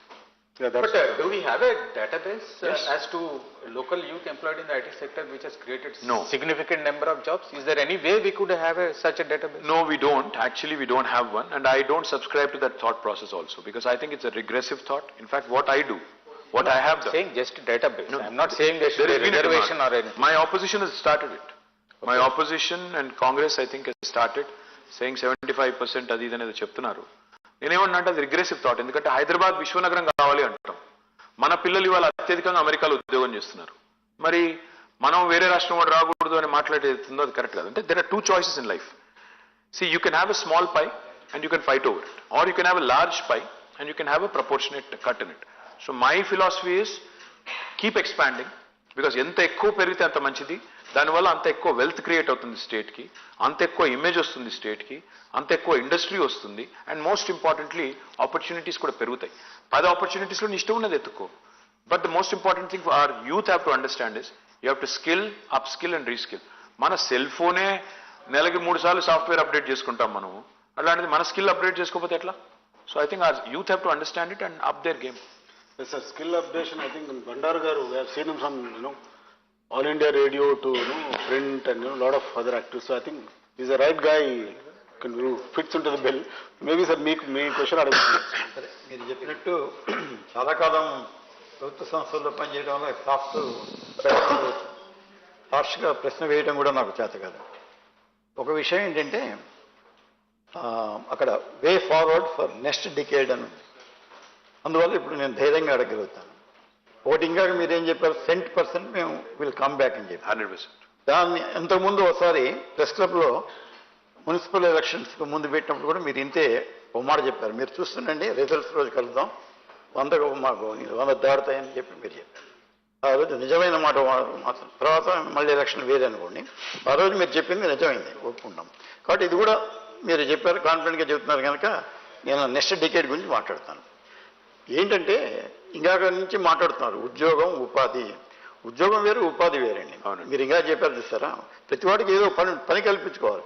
ఇవాళ మారిపోతుంది ప్రపంచం, ఎంత వేగంగా మారిపోతుందంటే శంభుని శిరంబంధుల నుంచి కింద పడుతుంది చూస్తారా గంగ, అంత స్పీడ్గా మారిపోతుంది ప్రపంచం. ఒక 5 ఏళ్ల క్రితానికి 10 ఏళ్ల క్రితానికి వాళ్ళు ఉన్న పరిస్థితులు, యువకుల ఆలోచనలో కానీ అసలు మొత్తం మెంటాలిటీలే మారిపోతున్నాయి. ఆకాంక్షలు, ఆపేక్షలు, తర్వాత అవసరాలు అన్నీ మారిపోతున్నాయండి. ఒక 10 ఏళ్ల క్రితం ఉన్నవి ఇప్పుడు లేవు. దాన్ని దృష్టిలో పెట్టుకొని మీ రాజకీయ పార్టీలు, నేను మీ ఒక్కరినే అంటలేదు, రాజకీయ పార్టీలు ఒక కొత్త అంటే ఏంటి, ఎంతసేపు సాంప్రదాయబద్ధమైనటువంటి హామీలు ఇవ్వటం, ఏదో ల్యాప్టాప్లు ఇస్తాం, ఇది ఇస్తాం, సైకిల్ కొని పెడతాం, ఇలా కాకుండా నెక్స్ట్ యుగం అంటే మారిపోతున్న యుగం వస్తుంది. ఇక 10 ఏళ్ల తర్వాత ఇవాళ కూర్చొని మనం మాట్లాడుతున్న పరిస్థితులు ఉండవు. 10 ఏళ్ల తర్వాత ఖచ్చితంగా చెబుతాను ఆ విషయం. కాబట్టి దానికి తగ్గ ప్రణాళికలు కానీ ఏదైనా చేస్తే కరెక్ట్గా సూటబుల్గా ఉంటాయి. ఇప్పుడు ఏమవుతుందంటే అందరూ సాంప్రదాయం, ఒకళ్ళు ఇస్తారు ఒక ఎన్నికల ప్రణాళికలు, దాంట్లో నుంచి 2 బేట వేసి ఇంకోటి పెడతాడు, అంతకుమించి కనపట్టలేదు. మేము 500 రూపాయలకి సిలిండర్ ఇస్తామంటే ఇప్పుడు 300కి ఇస్తాం. ఇలా వేలంపాట్ల వ్యవహారం అయిపోయింది తప్పితే ఒక ఖచ్చితమైన ప్రాక్టికల్ అప్రోచ్ కనపడాలనేది మీరు యూత్ ఐకాన్గా జనం భావిస్తున్నారు. కాబట్టి మీలాంటి వాళ్ళు దాన్ని ఇనిషియేట్ తీసుకోవాలి. అంటే ఎక్కడి నుంచి మొదలవ్వాలంటే చెప్పా కదా, మనస్తత్వం మారాలి. ఉద్యోగం అంటే ప్రభుత్వ ఉద్యోగం అది కాదు, ఉద్యోగం అనే దాని అసలు పక్కనండి. ఉపాధి ఈజ్ ఇంపార్టెంట్. దాన్ని కనుక మీరు పెట్టుకుంటే ఎవడు ఉద్యోగం కోసం రాడని నా ఉద్దేశం. శ్రీనివాస్ గారు, ఒక రిక్వెస్ట్. నేను 9.5 ఏళ్లలో ఒక బలమైన ప్రయత్నం చేశాం సార్. ఎట్లా అంటారా, ఇవాళ మీరన్న కాన్సెప్ట్లోనే మనం అందరం ఉద్యోగాల వైపే, ఉద్యోగార్హులుగానే, ఉద్యోగార్థులుగానే ఎందుకు ఉండాలి, మనమే ఎందుకు ఉద్యోగాలు సృష్టించకూడదని ఆలోచనతో సృష్టించినవే టీ హబ్బు, వి హబ్బు, టీఎస్ఐసి, రిచ్, ఇట్లా ఒక 10 ఇన్స్టిట్యూషన్స్ క్రియేట్ చేశాం. దానిలో ఇవాళ 100 మంది పిల్లలు, 1000 మంది పిల్లలు వాళ్ళ స్టార్టప్స్ కానీ ఇంకోటి కానీ వాళ్ళు ట్రై చేస్తూ ఉన్నారు. అది మీరు ఒకసారి దయచేసి ఒక్కసారి స్టడీ చేయండి, అధ్యయనం చేయండి. మీకు అందులో జరిగిన టీ వర్క్స్ ఇవన్నీ కూడా 100,000 స్టార్టప్స్ ఉన్నాయి అక్కడ, 1-2 కాదు. మీరు ఒకసారి దయచేసి అది చూడండి. రెండోదండి, నెక్స్ట్ టర్మ్లో, ఇన్ఫాక్ట్ లాస్ట్ టర్మ్లో స్టార్ట్ చేశాము, నెక్స్ట్ టర్మ్లో చేయాలనుకుంటున్న వాటిలో ఇంకొక ముఖ్యమైన మాట. ఒకటి, ఇప్పుడు పిల్లలు చదువుతున్నారు, కాలేజ్లో ఉన్నారు. కాలేజ్లో ఉన్నప్పుడే వాళ్ళకి కనుక మనం ప్రాక్టికల్ ఎక్స్పోజర్ ఇస్తే, ప్రాక్టీస్ స్కూల్, అప్రెంటిస్షిప్ అంటారు కదా, ఉపాధి, అది కనుక చేయగలిగితే జర్మనీలో చేస్తారు. అది బాగా చాలా లాభం ఉంటుందని కేసీఆర్ గారు మాకు 2-3 సందర్భాల్లో మాకు ఆదేశించారు. దురదృష్టవశాత్తు ఇంప్లిమెంట్ చేయలేకపోయిన. జేఎన్టీయూలో ఒక చిన్న విభాగం స్టార్ట్ చేశాము. నెక్స్ట్ టర్మ్లో అది బలంగా చేస్తాం. తద్వారా ఏమవుతుందంటే పిల్లలకి చదువుతున్నప్పుడే ఆ ఓరియంటేషన్, ప్రాక్టికల్ ఎక్స్పోజరు, ఓరియంటేషన్ రావాలి. ఉపాధి తమంతట తమ కాళ్ళ మీద తాము నిలబడే స్థాయికి ప్రైవేట్ రంగంలో అయినా ఇంకొకడైనా అయితే తాము పరిశ్రమ పెట్టడమో లేదా ఇంకొకరు పెట్టిన పరిశ్రమలో పనిచేయడం, ఆ స్థాయికి వెళ్ళాలి. డెఫినెట్గా నెక్స్ట్ టర్మ్లో ప్రయారిటీ కింద చేస్తాం. విజయ్ కేటీఆర్ గారు 10 ఏళ్ళు అనేక మార్పులు అనేక విజయాలు నమోదు చేశారు.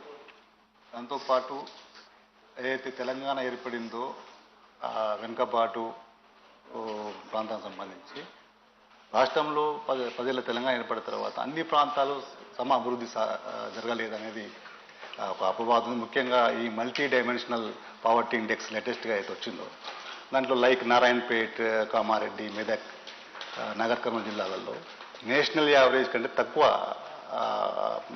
ఎక్కువ పావర్టీ ఇండికేట్ అయ్యింది.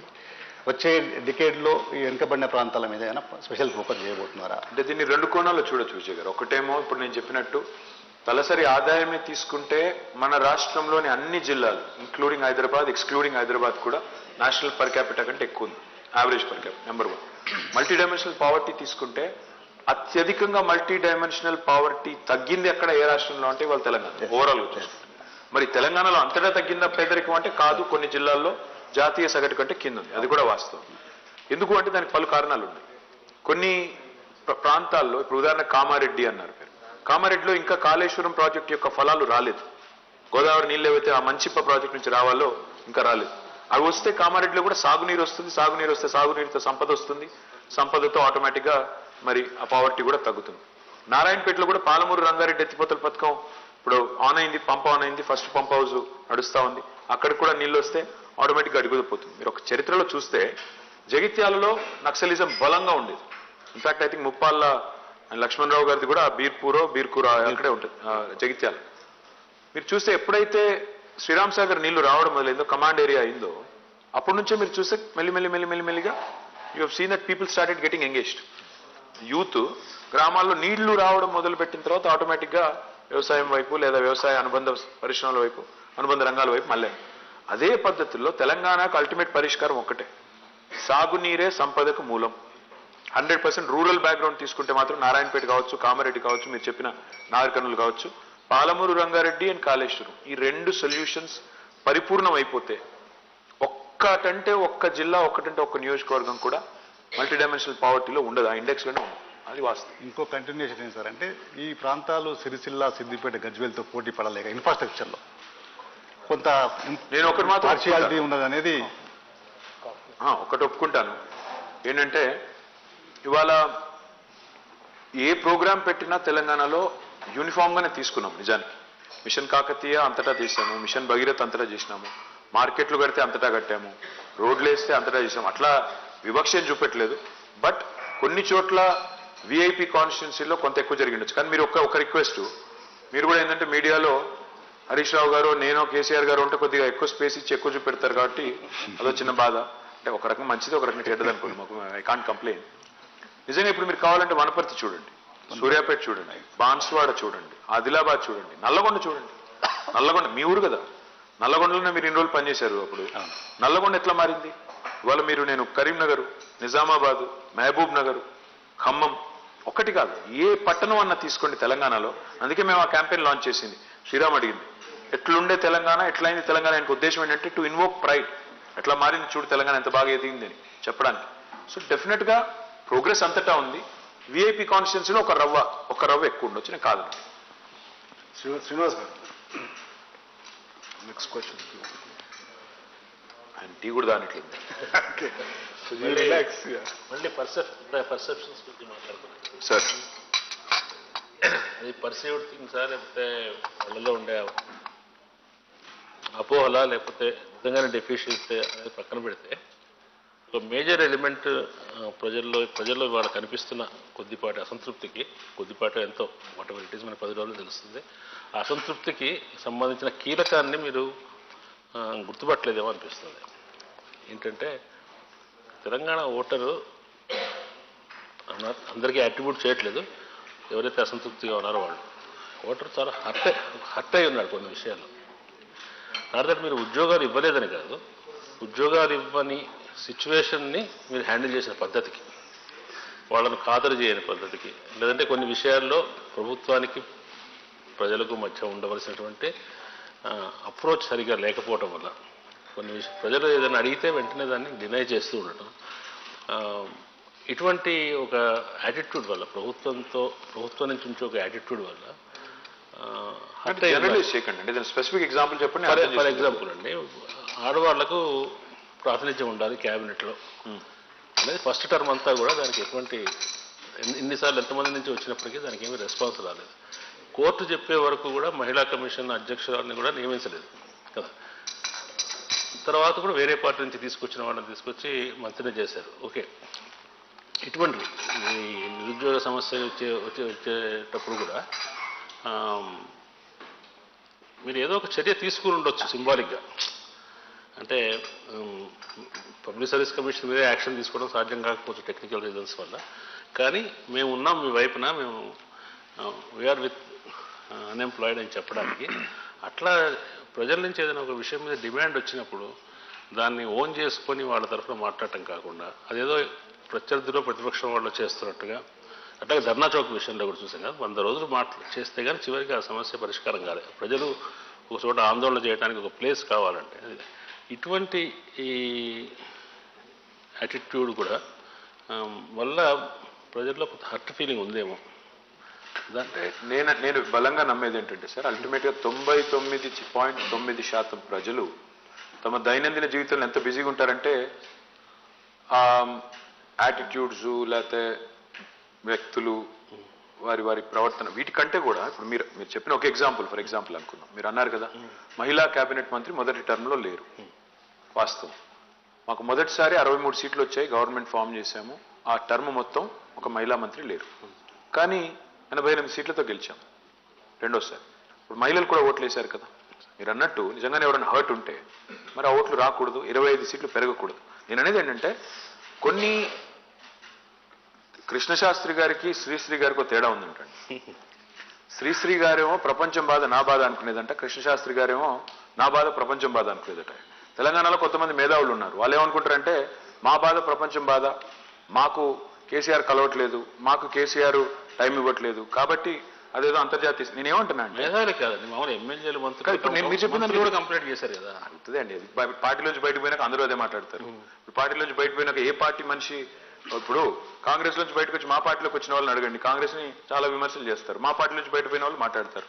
నేనేమన్నానంటే వ్యక్తుల ప్రవర్తనలు, వ్యక్తుల ఇవి వ్యక్తులు అవి కంటే కూడా ప్రజలు చూసేది ఈ గవర్నమెంట్ నాకు పనికొచ్చే పనులు చేస్తుందా లేదా, what is it delivering. Government నుంచి ఎక్స్పెక్టేషన్ ఏముంటుంది శ్రీనివాస్ గారు? బేసిక్ ఇన్ఫ్రాస్ట్రక్చర్, రోడ్ వేశారా, మోరీ కట్టారా, నీళ్ళు ఇచ్చారా, మమ్మల్ని సవ్యంగా చూసుకుంటున్నారా, లా అండ్ ఆర్డర్ బాగా మెయింటైన్ చేస్తున్నారా, ఎనేబుల్ చేస్తున్నారా, ఓవరాల్గా స్టేట్ని బాగా నడుపుతున్నారా. అంతేగాని ఒకరు అంటారు ముఖ్యమంత్రి ఎందుకు కలవరు. ముఖ్యమంత్రిని కలవాల్సిన అవసరం 99.99% మందికి ఉండదండి. ఎందుకంటే 10 లక్షలు, దాదాపు 10 లక్షల మంది గవర్నమెంట్ ఎంప్లాయీస్ ఉండి పెన్షన్ కోసమో రేషన్, ఇక్కడ కొంతమంది ప్రజా దర్బార్లు నడిపారు, ఇప్పుడు కూడా నడుపుతున్నారు దేశంలో చాలా చోట్ల. నేనేమంటున్నానంటే ఒక సామాన్యుడు ఒక పెన్షన్ కోసమో రేషన్ కార్డు కోసమో ముఖ్యమంత్రి దాకా వచ్చే పరిస్థితి వచ్చిందంటే వ్యవస్థ మొత్తం విఫలమైనట్టే లెక్క మధ్యలో ఉన్నది. మేమనేది ఏంటి, 29 లక్షల మందికి పెన్షన్లు ఇచ్చేది కాంగ్రెస్ ప్రభుత్వం. మా గవర్నమెంట్ వచ్చాక పెన్షన్ల సంఖ్య 46 లక్షలకు పెరిగింది, 17 లక్షలు పెరిగినాయి. సో ఇంకా ఏమైనా మిగిలి ఉంటే అవి కూడా వస్తాయి, కానీ ప్రాసెస్లో వస్తాయి ఆటోమేటిక్గా, దానికి ముఖ్యమంత్రిని కావాల్సిన పని లేదు. సో ఇవన్నీ అవకాశం ఉండాలి కదా. అంటే అపీల్ అంటే అట్లా అది ముఖ్యమంత్రి దాకా పోవక్కర్లేదు కదా. There are so many layers in between. మీరు వీఆర్ఏ ఉన్నారు, వీఆర్ఓ గ్రామ స్థాయి నుంచి రాష్ట్ర స్థాయి దాకా ఇంత అధికారగణం, మంత్రులు, ఎమ్మెల్యేలు, కౌన్సిలర్లు, సర్పంచులు, 5 అంచెల ప్రభుత్వ వ్యవస్థ, ఇన్ని పెట్టుకుని ఒక ముఖ్యమంత్రిని టార్గెట్ చేసి ఆయన 23 ముఖ్యమంత్రులు ఇచ్చారు కదండి టైం. అదే అది వ్యవస్థ వైఫల్యం అంటున్నాను నేను. అది తప్పు అండి. అది షో పుటప్ కోసం, నేను బిల్డప్ కోసం, నేను చాలా గొప్పవాడిని చెప్పుకోవడం కోసం ప్రజాస్వామికంగా ఎంతమంది కలుస్తారండి ముఖ్యమంత్రులు రోజుకి? 100 మందినా, 50 మందినా? అంటే 50 మందిని మరి అప్పుడు 8.5 కోట్ల రాష్ట్రం, 100 మందిని కలిస్తే దాని శాంపిల్ సైజ్ ఎంత? అది పెద్ద చాలా ప్రజాస్వామికం అనుకుంటే అట్లా సింబాలిక్గా అదే అండి. సింబాలిజం, టోకెనిజమే చేయమంటే, డ్రామా చేయమంటే మేము కూడా చేస్తాం, అద్భుతంగా చేస్తాం. రక్తి కట్టించమంటే కట్టిస్తాం, కానీ దానివల్ల ఫలితం ఉందా? అల్టిమేట్గా ఇవాళ 65 ఏళ్ళు మాకంటే ముందు పరిపాలించిన వాళ్ళు తాగునీటిలో ఎగ్జిక్యూట్ చేయలేపారు, తాగునీటి ఫ్లోరోసిస్ అనే సమస్యను పరిష్కారం చేయలేపారు శ్రీనివాస్ గారు. ఇవాళ మేము చేశాం. ఎందుకు? నిబద్ధతతో ఫోకస్డ్గా ఫుల్ ఆన్ పని చేశాం కాబట్టి చేశాం. నిబద్ధతతో పనిచేశాం కాబట్టే ఇవాళ తెలంగాణకు సాగునీరు వచ్చింది. నిబద్ధతతో పనిచేశాం కాబట్టి తెలంగాణలో ఇంత సంపద సృష్టించబడింది. కాబట్టి మా ఫోకస్ ఏమో ఇంత ప్యాషనేట్గా సంపాదించుకున్న ఈ స్టేట్లో అసలు బేసిక్ ఇష్యూస్ ఏంటి, ప్రజలకు సంబంధించిన ఇష్యూస్ ఏంటి, జనబాహుల్యానికి ఎట్లా లాభం జరగాలని మేము చూసాం. సరే, అందులో కొంతమంది ప్రైడ్, ఈగో హర్ట్ అయింటే అయ్యిండొచ్చు, నేను కాదనట్లేదు. కానీ అది పెద్ద అవరోధంగా మారుతుంది ఎన్నికల్లో అనుకు మాత్రం నేను అనుకోనండి వాస్తవం. Sriram. Sir, when you meet people, when people meet you, common people, voters, they take a selfie with you. It will not help them in any way enhance their delivery. The truth is, more than the delivery you do, there's an emotional bond that gets attached. So how many people can you meet? Symbolism, tokenism cannot be about posturing, cannot just be about political dividends all the time, Sriram. Because end of the day, a chief minister or a minister or a legislator. See, people have forgotten the definition of MLA. MLA is a member of Legislative Assembly. He's supposed to be passing legislation. What are the MLAs doing in our country now? ఏం చేస్తున్నారు? వాళ్ళందరూ councillor చేయాల్సిన పని, సర్పంచ్ చేయాల్సిన పని కూడా చేస్తున్నారు. ప్రధానమంత్రులు కూడా పెన్షన్లు ఇచ్చుకుంటూ తిరిగితే ఏమన్నా అంటే దట్స్ నాట్ రైట్. ఇప్పుడు ప్రధానమంత్రి గారు వెళ్ళి ప్రతి ఊర్లో జెండాలు ఊపుతున్నారు. అదే స్టేషన్ మాస్టర్ కూడా చేయొచ్చు, లేదా లోకల్ ఎంపీ కూడా చేయొచ్చు. షో పుటప్ కి బిల్డప్ కి చేయాలనుకుంటే చాలా చేయొచ్చు Sriram. Our chief minister doesn't believe it. Yeah, Okay. Yeah, Sriram, I think minister chala very cleverly has diverted this entire discussion onto development rather than politics. Which is good, no? Which is good, of course. But yeah. Sir, but Ram, please. Affordability. Okay, just నేను కూడా నా దాని మీద how important and how much weightage will development have the day November 30th? How much pride, how much a sense of fear, how much of pride, how much of hope do you I think it's very important. Good economics is good politics, Sriram. Good economics is always good politics. People are smarter than all of us politicians combined. ఎవరు అంత పిచ్చోళ్ళు కాదు. జేబులో ఉండే 100 రూపాయలు పారేసి కింద ఉండే చిల్లర రూపాయలు నేర్కునేటోళ్ళు ఎవరు లేరు. అంత పిచ్చోళ్ళు ఎవరు లేరు. ఇంత బాగా పనిచేస్తున్న గవర్నమెంట్ వదులుకొని రోడ్డు మీద ఏదో ఒక చిల్లర నాణం కనబడింది దానికోసం ఆశపడితే ఇది పోతుంది అది పోతుంది. People are very smart that way. And yes, I agree, battle between IQ and EQ తీసుకుంటే ఇంటెలిజెన్స్ కోషంటా, ఎమోషనల్ కోషంటా అంటే sometimes in India logic కంటే ఎక్కువ మ్యాజిక్కే నమ్ముతారు. కాకపోతే నాకున్న విశ్వాసం ఏంటంటే అల్టిమేట్గా ప్రజలు they can see through the design, see through the negative propaganda, see through a lot of posturing, and eventually we'll pick the right party and right candidate. So I think let's get into, from development, let's get into politics, because that is what is all about for the next 5 days and November 30th. Sorry, yeah, Narasimharao. Political question, political, అంటే development question చాలా hijack చేస్తున్నారు. చాలా only he selling his state, his party, అంటే his state, our state of course. So let's get to politics sir. BJP అనేది ఒక పెద్ద సంస్థ, I mean it's ruling the country. And చాలా మందిలో ఈ పర్సెప్షన్ కింది వరకు వెళ్ళిపోయింది. మీరు ఎంత చెప్పినా చాలా మంది నమ్మట్లేదు అనేది మా feedback. BJP and BRS are together. అంటే I don't want answers like Congress arrest చేస్తలేరు, అది చేస్తలేదు, ఇది కాదు. బట్ నిజంగా చెప్పండి, ఈ పర్సెప్షన్ రావడానికి కారణం ఏంది? BJP and BRS together. It is not just because you support bails or something like that. There is a deeper understanding between BJP and BRS is the feeling of people. Do you agree or deny? Of course I deny. And secondly, మీకు మా history కూడా తెలవాలి. ఇప్పుడు కేసీఆర్ గారు రాజకీయాల్లోకి వచ్చింది 1978 ఆ ప్రాంతం. దాదాపు I don't know the math ఎంత, ఇప్పుడు 45 ఏళ్ళు, 45 ఇయర్స్ అయిపోయింది. 45 ఏళ్ల కేసీఆర్ గారి వ్యక్తిగత రాజకీయ జీవితం తీసుకున్నా, లేదా 23 years of TRS and now BRS history తీసుకున్నా, ఏ రోజు కూడా ఏ ఒక్క లోకల్ బాడీ ఎలక్షన్లో కూడా మేము బీజేపీతో పొరపాటును కూడా అలైన్ అవ్వలేదు వాళ్ళ ఐడియాలజీతో. ఈ 45 ఏళ్ళు ప్లస్ 23 ఏళ్ళు మేము ఇప్పుడు Modi and KCR. I'm coming there. So 23 years తీసుకుంటే మా పార్టీ పెట్టిన తర్వాత this is our 5th general election, 5వ జనరల్ ఎలక్షన్, సార్వత్రిక ఎన్నిక.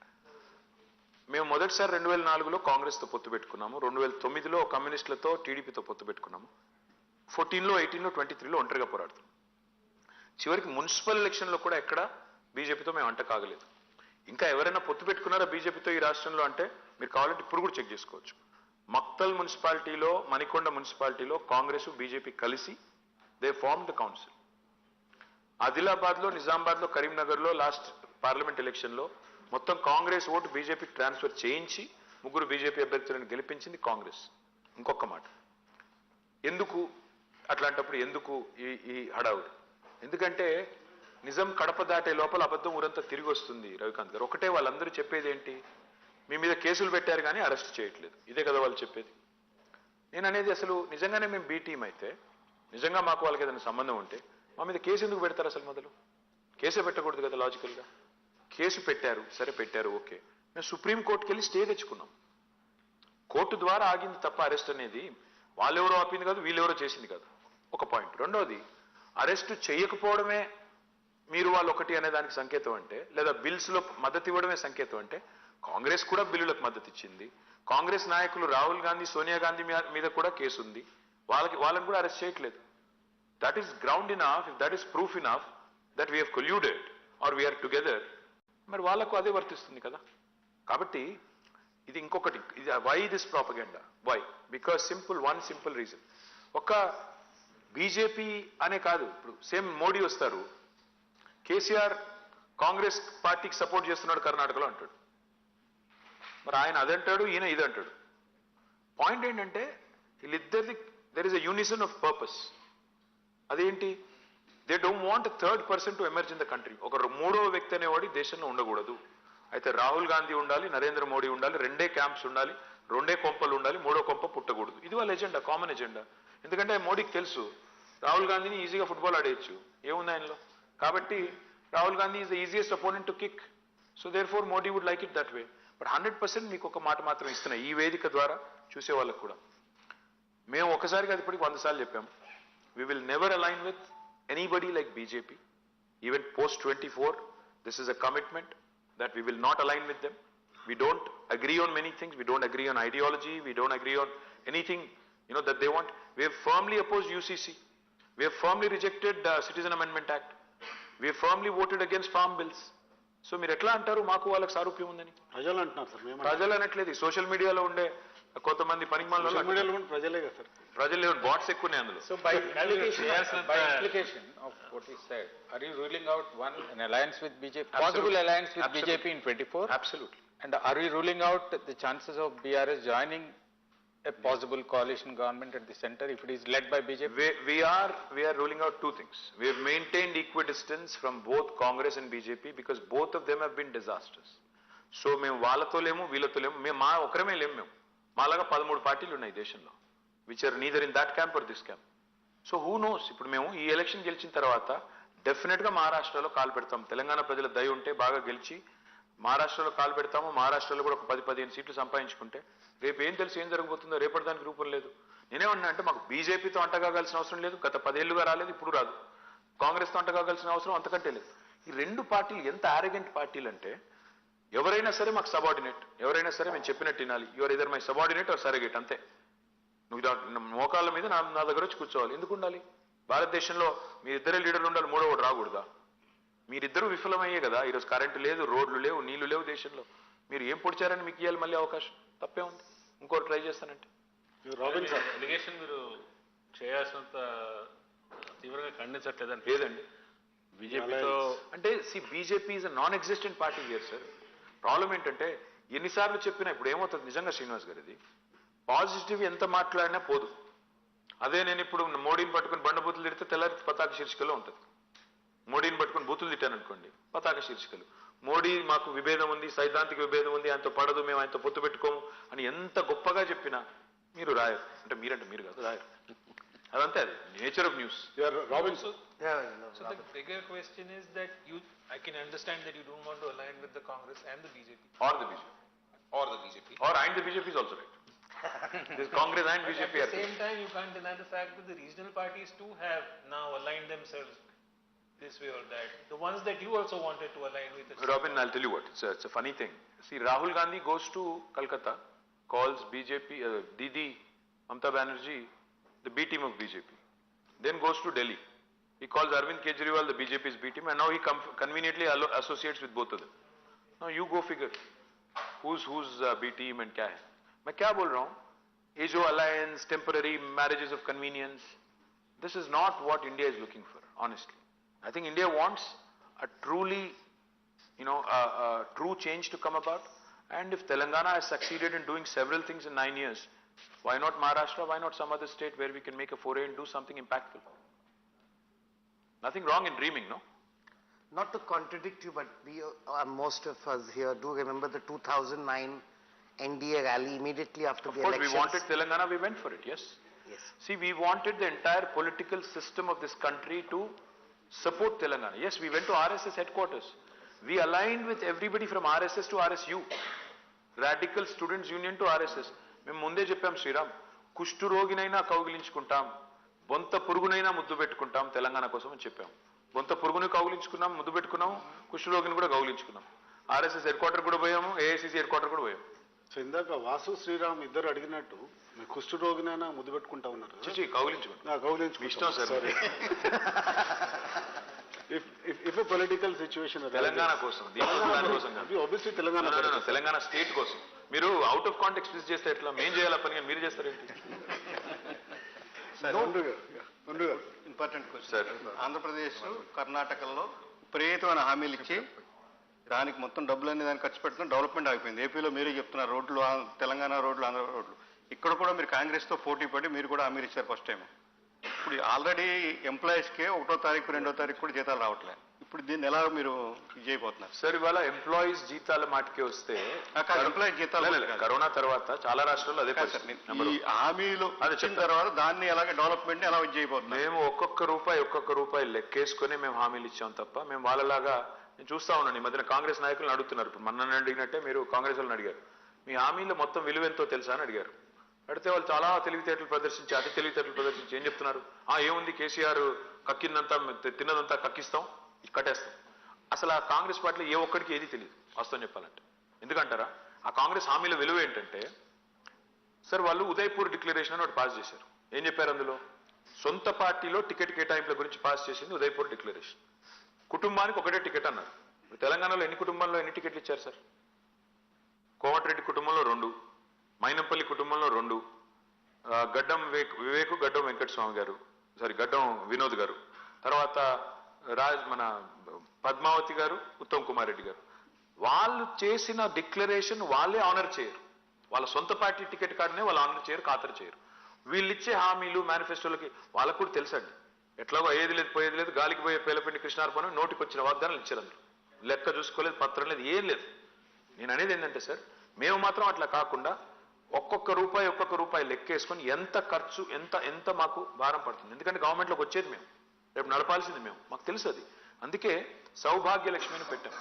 దానిలో ఎంతమంది మహిళలకు ఇవ్వాల్సి వస్తుంది, ఆసరా పెంచుతున్నాం. కానీ మేము బాధ్యత రహితంగా చెప్పలేదు. స్టేట్ ఎకానమీ పెరిగిన కొద్దీ పెంచుతామని చెప్పాం. ఫస్ట్ 3,000 చేస్తాము, తర్వాత 3,500, తర్వాత 4,000, తర్వాత 4,500, 5వ ఏటికి 5,000 చేస్తామని చెప్పాం. ఓట్ల కోసం తెల్లారే చేస్తామని అబద్ధం చెప్పలేదు. రైతు బంధు చెప్పాం, 10,000, 16,000 చేస్తామని చెప్పాం, కానీ స్టెప్ వైజ్ పోతామని చెప్పాం. సో మేము చెప్పింది ఎవ్రీ ఇయర్ ఒక గ్రోత్ ఫ్యాక్టర్ చేసుకొని ప్రతి సంవత్సరం మా రెవెన్యూ ఎంత పెరగవచ్చు, ఎంత మేరకు మేము పూడ్చవచ్చు అని చూసుకొని చెప్పాను తప్ప బాధ్యత రహితంగా చెప్పలేదు. మీరు ఇంకా వాళ్ళు చాలా చెప్పారు, మేము చెప్పిన దానికంటే ఒక 500-600 రెట్లు ఎక్కువ చెప్పారు. కానీ మేము అన్నిట్లోకి పోలేదు. We didn't go into that option.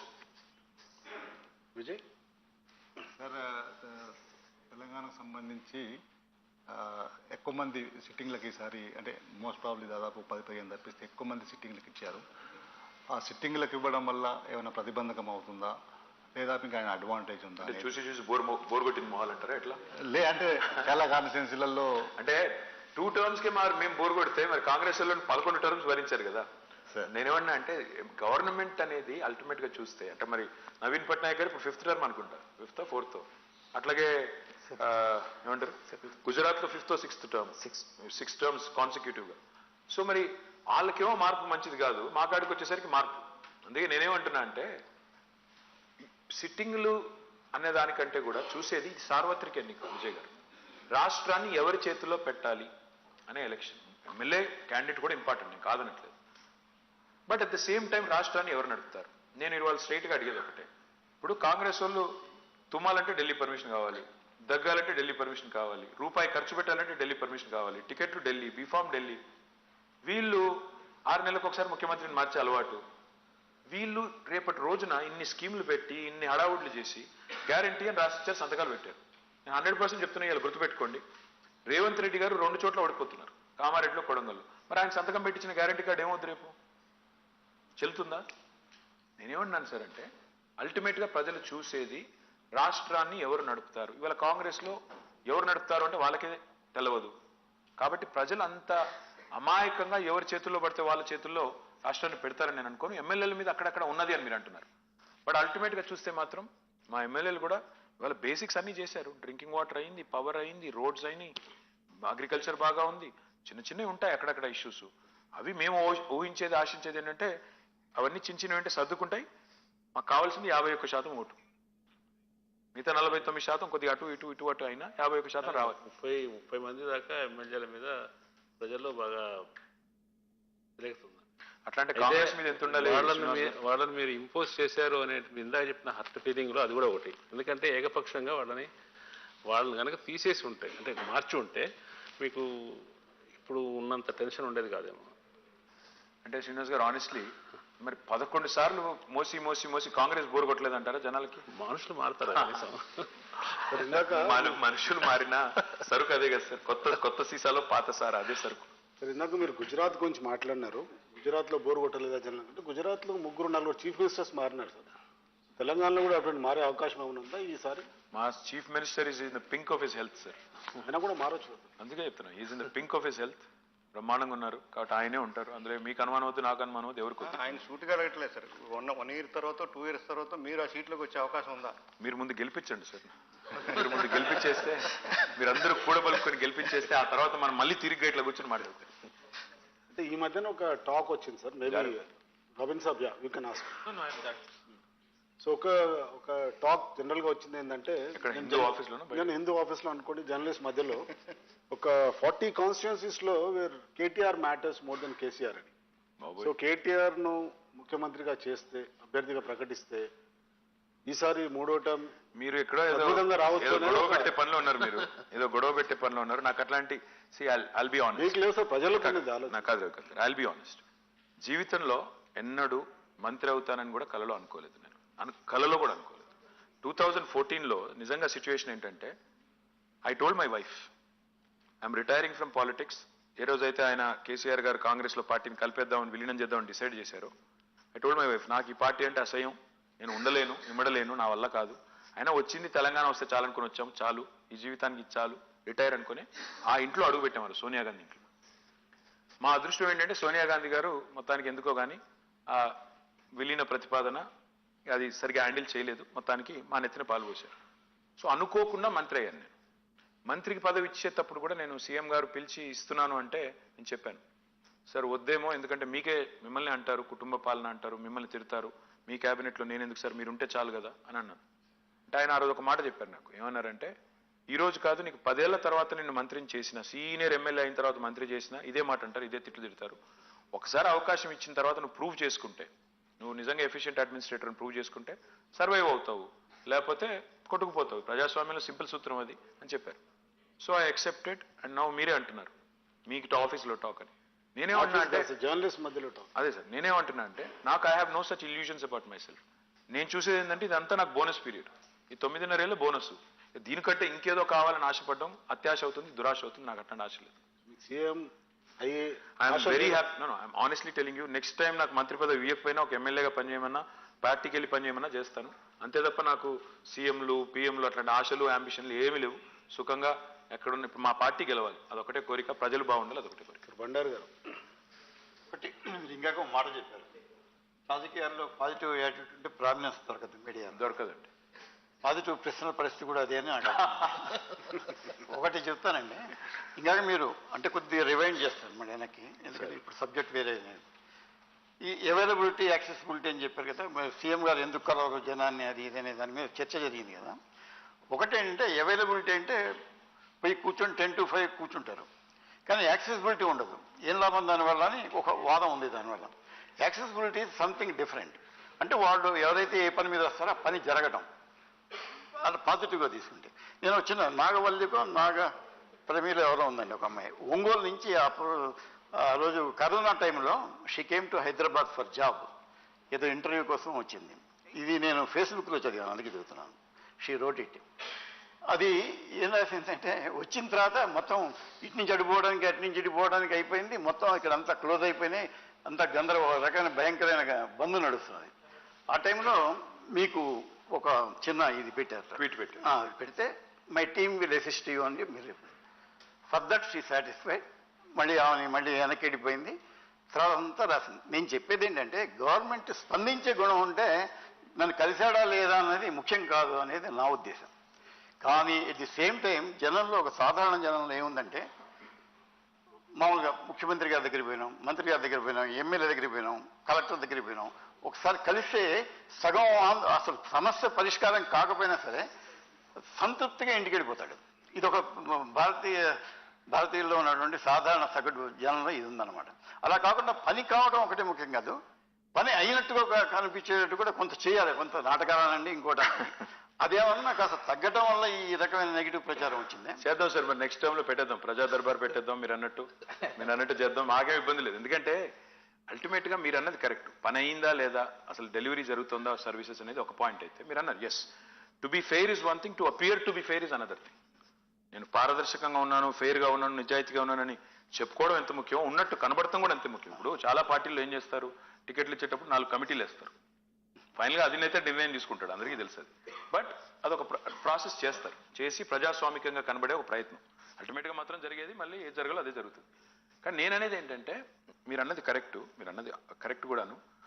ఆ అహం ఏదైతే ఈగో సాటిస్ఫాక్షన్, కొద్దిగా ఈగో మసాజ్, నన్ను పట్టించుకున్నారు, నేను వెళ్ళినప్పుడు కలిశారు.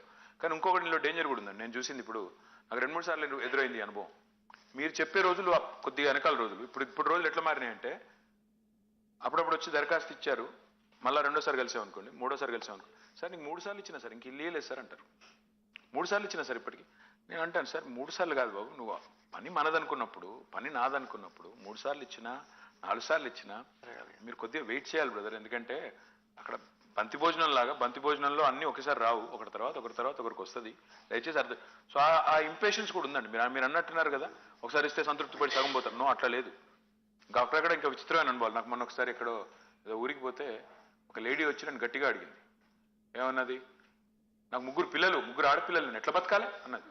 నాకు అర్థం కాలే. అంటే నాకు ఒక నిమిషం అర్థం కాక అన్నాను, మమ్మ నీకు పెన్షన్ అది వస్తుందా అది అని అడిగి, తర్వాత అడిగి నేను మెల్లిగా, నువ్వు అట్లా మీరు అంటే 3 ఆడపిల్లల్ని ఎట్లా బతకాలంటే మీరు దేశం కోసం కన్నారా, నా కోసం కన్నారా, ఎవరి కోసం అంటే నేను ఏమంటే ఆ impatience that you have to take care of me. ప్రభుత్వంలో ఉన్నావు కదా, నువ్వు చేసుకోవాలి, చేయాలి, నేను తప్పు పట్టను. But at the same time అది ఇంకా పెరుగుతుంది రోజు రోజు. అదృష్టం ఆ మాట అన్నప్పుడు కెమెరాలో వీటిలో ఉంటేనే తెచ్చేవాడిని. ఇప్పుడు చెప్పాను కదా, ఇప్పుడు వస్తాను. Sriram, There's an old saying about power, and it is, if you do not have a place at the table, you are on the menu. You are either at the table or on the menu. And the point about why democracy is beautiful is it emotionally, psychologically gives everybody a sense of being at the table. Did you think by systemically believing in reducing the size of the table, you have created more people who just, for that sense of being on the table, have gone against you, irrespective of and oblivious to the logical benefits of your schemes? I don't know. I mean, I've never heard this before, but I'm glad you kind of brought in this euphemism, which is very interesting. Never heard of it before.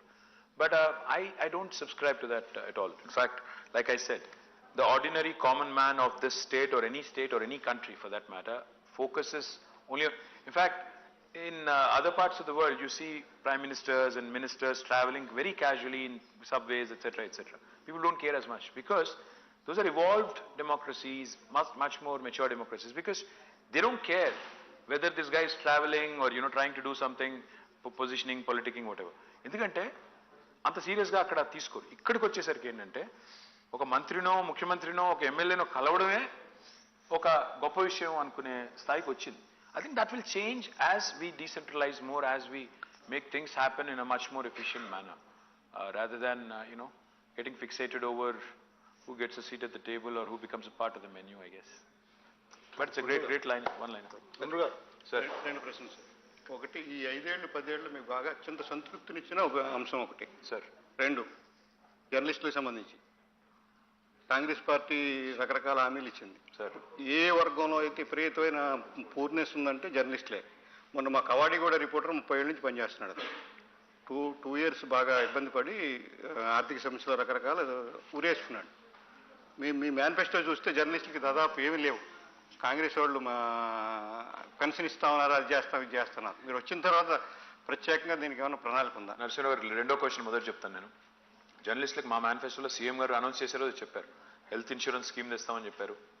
దాంతోపాటు 2 BHK గురించి చెప్పారు. దాంతోపాటు cylinders గురించి కూడా చెప్పారు. చెప్పిన రోజు చెప్పారు. తర్వాత మీరు డెఫినెట్గా ఇంకా ఏం చేయొచ్చు అనేది కూడా ఆలోచించవచ్చు. ఎందుకంటే మేము మేనిఫెస్టోలో చెప్పని 100 పనులు చేశాం. మేనిఫెస్టోలో చెప్పినవి చేశాము, చెప్పనివి కూడా 100 పనులు చేశాం. మిషన్ కాకతీయ చెప్పలేదు, దళిత బంధు చెప్పలేదు, రైతు బంధు చెప్పలేదు, కళ్యాణ లక్ష్మి చెప్పలేదు, ఇవన్నీ చేశాం.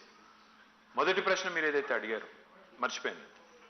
మీకు అత్యంత సంతృప్తి పర్సనల్గా సంతృప్తినిచ్చిన ప్రోగ్రామ్ నాకు బాగా గుర్తున్న సందర్భం 2009లో నేను మొదటిసారి ఎమ్మెల్యే గెలిచాను సార్. నేను రాజకీయాల్లోకి వచ్చి 17-18 ఏళ్ళే. One of the most vivid memories నాకు మనసులో నిలిచిపోయింది ఒకటి ఏంటంటే, అప్పుడు నాదెండ్ల మనోహర్ గారు స్పీకర్. అప్పుడు మమ్మల్ని అందరినీ ఒక బస్సులో తీసుకొని ఆయన ఈ మునుగోడు ప్రాంతానికి తీసుకెళ్ళారు. అందరం వెళ్ళాం. అప్పుడు గుత్తా సుఖేందర్ రెడ్డి గారు ఎంపీగా ఉన్నారు, రాజగోపాల్ రెడ్డి ఎంపీ అనుకుంటా. అప్పుడు అందరం ఒకటే బస్సులో వెళ్ళాం. ఆ ఖుదాబక్షపల్లి అనే ఊరు, అక్కడికి వెళ్ళిన తర్వాత ఆ మండలానికి వెళ్ళిన తర్వాత అక్కడ ఫ్లోరోసిస్ విక్టిమ్స్ని చూస్తే మనిషి అనే వాళ్ళు ఎవరైనా కరిగిపోతారు. వాళ్ళ బాధలు అలా చెప్తుంటే ఆ రోజు మేము ఎందుకు వెళ్ళామంటే అధ్యయనం కోసం వెళ్ళాం. ఫ్లోరోసిస్ అధ్యయనం కోసం స్పీకర్ గారి ఆధ్వర్యంలో పోయాం. ఆ రోజు నిజంగా కొంత లోపల మనసు గాయపడి ఎవరైనా మనిషి అనేవాడు బాధపడతాడు, నేను కూడా బాధపడ్డాను. అత్యంత సంతృప్తినిచ్చే విషయం ఏంటంటే తర్వాత మేము తెలంగాణ వచ్చిన తర్వాత నేను మంత్రి అయ్యాను. అది కూడా గ్రామీణ నీటి సరఫరా మంత్రి అయ్యాను. మా సీఎం గారు అడిగారు ఎక్కడ పెట్టాలి పైలాన్. నేను చెప్పాను మునుగోడులోనే పెట్టాలి అని చెప్పి చౌటుప్పల్లో నేను దగ్గరుండి ఆ పైలాన్ను సీఎం గారితో ఆవిష్కరించి అక్కడ నీళ్ళు ఇచ్చినప్పుడు I think that's the best feeling. అంటే పవర్ అనే దాన్ని నువ్వు మంచి కోసం వాడగలిగే శక్తి ఉన్నప్పుడు, ఆ అవకాశం వచ్చినప్పుడు you are thankful, eternally grateful and it truly delights. అంశాల స్వామి అని తమ్ముడు ఆయన ఇంటికి పోయాను, ఇల్లు కట్టించాను, ఇంటికి పోయాను. ఆయన ఇంట్లో భోజనం చేస్తుంటే ఆ పిల్లోడు కళ్ళల్లో ఆనందం, అది మీరు ఎన్ని కోట్లు పెట్టినా ఆనందం మీరు కొనలేరు. అంత చిన్న విషయం. అదే స్వామిని తీసుకెళ్లి ప్రధానమంత్రి వాజ్పేయి టేబుల్ మీద పడుకోబెట్టారు. అదే స్వామి ఇవాళ ఇంట్లో ఆయన నీళ్లు ఆయన ఇంటి ముందు వస్తున్నాయి. ఆ ఆనందం ఫ్లోరోసిస్ నిర్మూలన జరిగిన తర్వాత అది that is the best in the last 9.5 years. So I think so time is running out. We'll have last 2 questions. Yeah, sure. Yeah, so my simple question, what will you be doing on December 1st and 2nd? And if you win, is there any party planned for this gathering? So I'll take the second question first. Yes, I promise you a party when I win, not if I win, but when I win, I promise you a party, all of you, this very room, we can come back and celebrate. I'm happy to do that. Now December 1st and 2nd, what I'll do is, probably I'll sleep on 1st for a bit, and 2nd I'll have to go back and plan for my polling, counting agents and things like that. So I'll have to do a lot of conference calls, go physically, meet some people, make sure that everything is in order, etc., etc. And my opponents don't hack machines, etc., etc. They are prone to do that also. Quite capable. Vasu garu. Well, you may call it a hypothetical question. It's just in case you are short. Just in case you are short. I'm tall enough, I'm 5'10". Pardon? I'm tall enough, I'm 5'10". Okay. No, I'm saying just in case you are short of majority. You have 2 options. One is MIM, one is BJP. Which one would you take? You won't take both. No, I think if you are saying we'll be short, right? I'm saying in case you are short. First of all, that will not happen. Hypothetically speaking also it won't happen. We'll win comfortably over 80. So after we win 80, I think like how MIM has supported us from outside, they are welcome to continue to do that. No, that of course they will do. I mean, it has no materials or any other significance. I don't foresee that happening at all.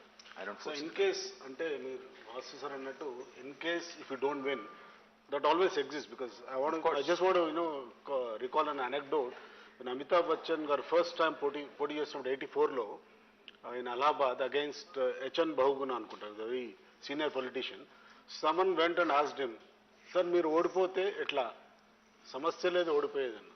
Okavela odipothe, in case like Vasu said, okavela odipothe samasya ledu annaru. But ultimately he lost. So politics lo anything is possible. Politics lo anything is possible. I don't dispute that at all. Jeevitanlo kuda anything is possible. I don't dispute that at all. But KCR has this uncanny habit of scripting history. Impossible annaru Telangana, techaru ayina. Impossible annaru Kaleshwaram, kattaru ayina. Impossible annaru drinking water, chesaru. Impossible antunnaru hat trick.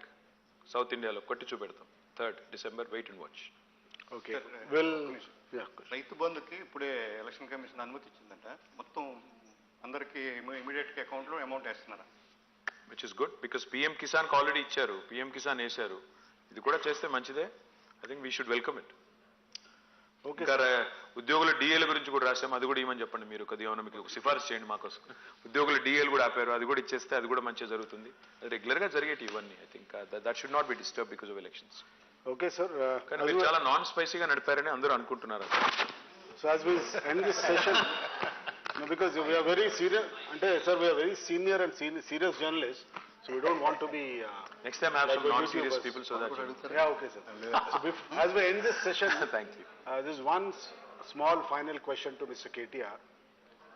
Like Telangana, ప్రతి తెలంగాణలో ప్రతి father కొడుకు ఎంత పెద్దగానే కూడా father దగ్గరకు వచ్చి భయపడతాడు. So are you also a typical Telangana? Absolutely, absolutely. I can't. You still fear your father? అసలు లెఫ్ట్ సైడ్ అక్కడ అసెంబ్లీలో సీఎం గారు కూర్చుంటే నేను అక్కడ చూడను కూడా చూడను. I operate with blinders. I speak like that. So yes. So he's a good Telangana son. Yes, I am a good Indian son. Good Indian son. It applies to all of us. So sir, thank you very much, and we won't be able to take questions from the audience because thank you sir, KTR garu. Thank you, sir. Press Club organize చేసిన ఈ ప్రోగ్రామ్కి వచ్చినందుకు, and I think we got a lot of people got answers, what you have done in the last 10 years, perhaps what you would like to, your party would like to do if voted to power in the next 5 to 10 years. And that's the reason actually the idea of this dialogue was way forward for next decade, because last 10 years is done and dusted. Nobody will recall what you have done. So people are looking at the future, and we hope and we wish on behalf of the Press Club all the best to your party. అదే అండి, done and dusted అంటే taking it for granted. So on behalf of Press Club Hyderabad, Thank you. on behalf of Press Club Hyderabad, we would like to thank the minister and Appreciate it. and also the senior editors who have come here, and on behalf of them, on behalf of journalists, we would like to wish you all the best, sir. Thank you, sir. And on record, we can't say that you should come back because politics is dynamic. You said it on it. No, we can't. We saw there that, and so finally, and we wish you all the best from the journalistic fraternity. Thank you, sir. Thank you so much. Thank you very Appreciate it. much. Thank you. Thank you, sir.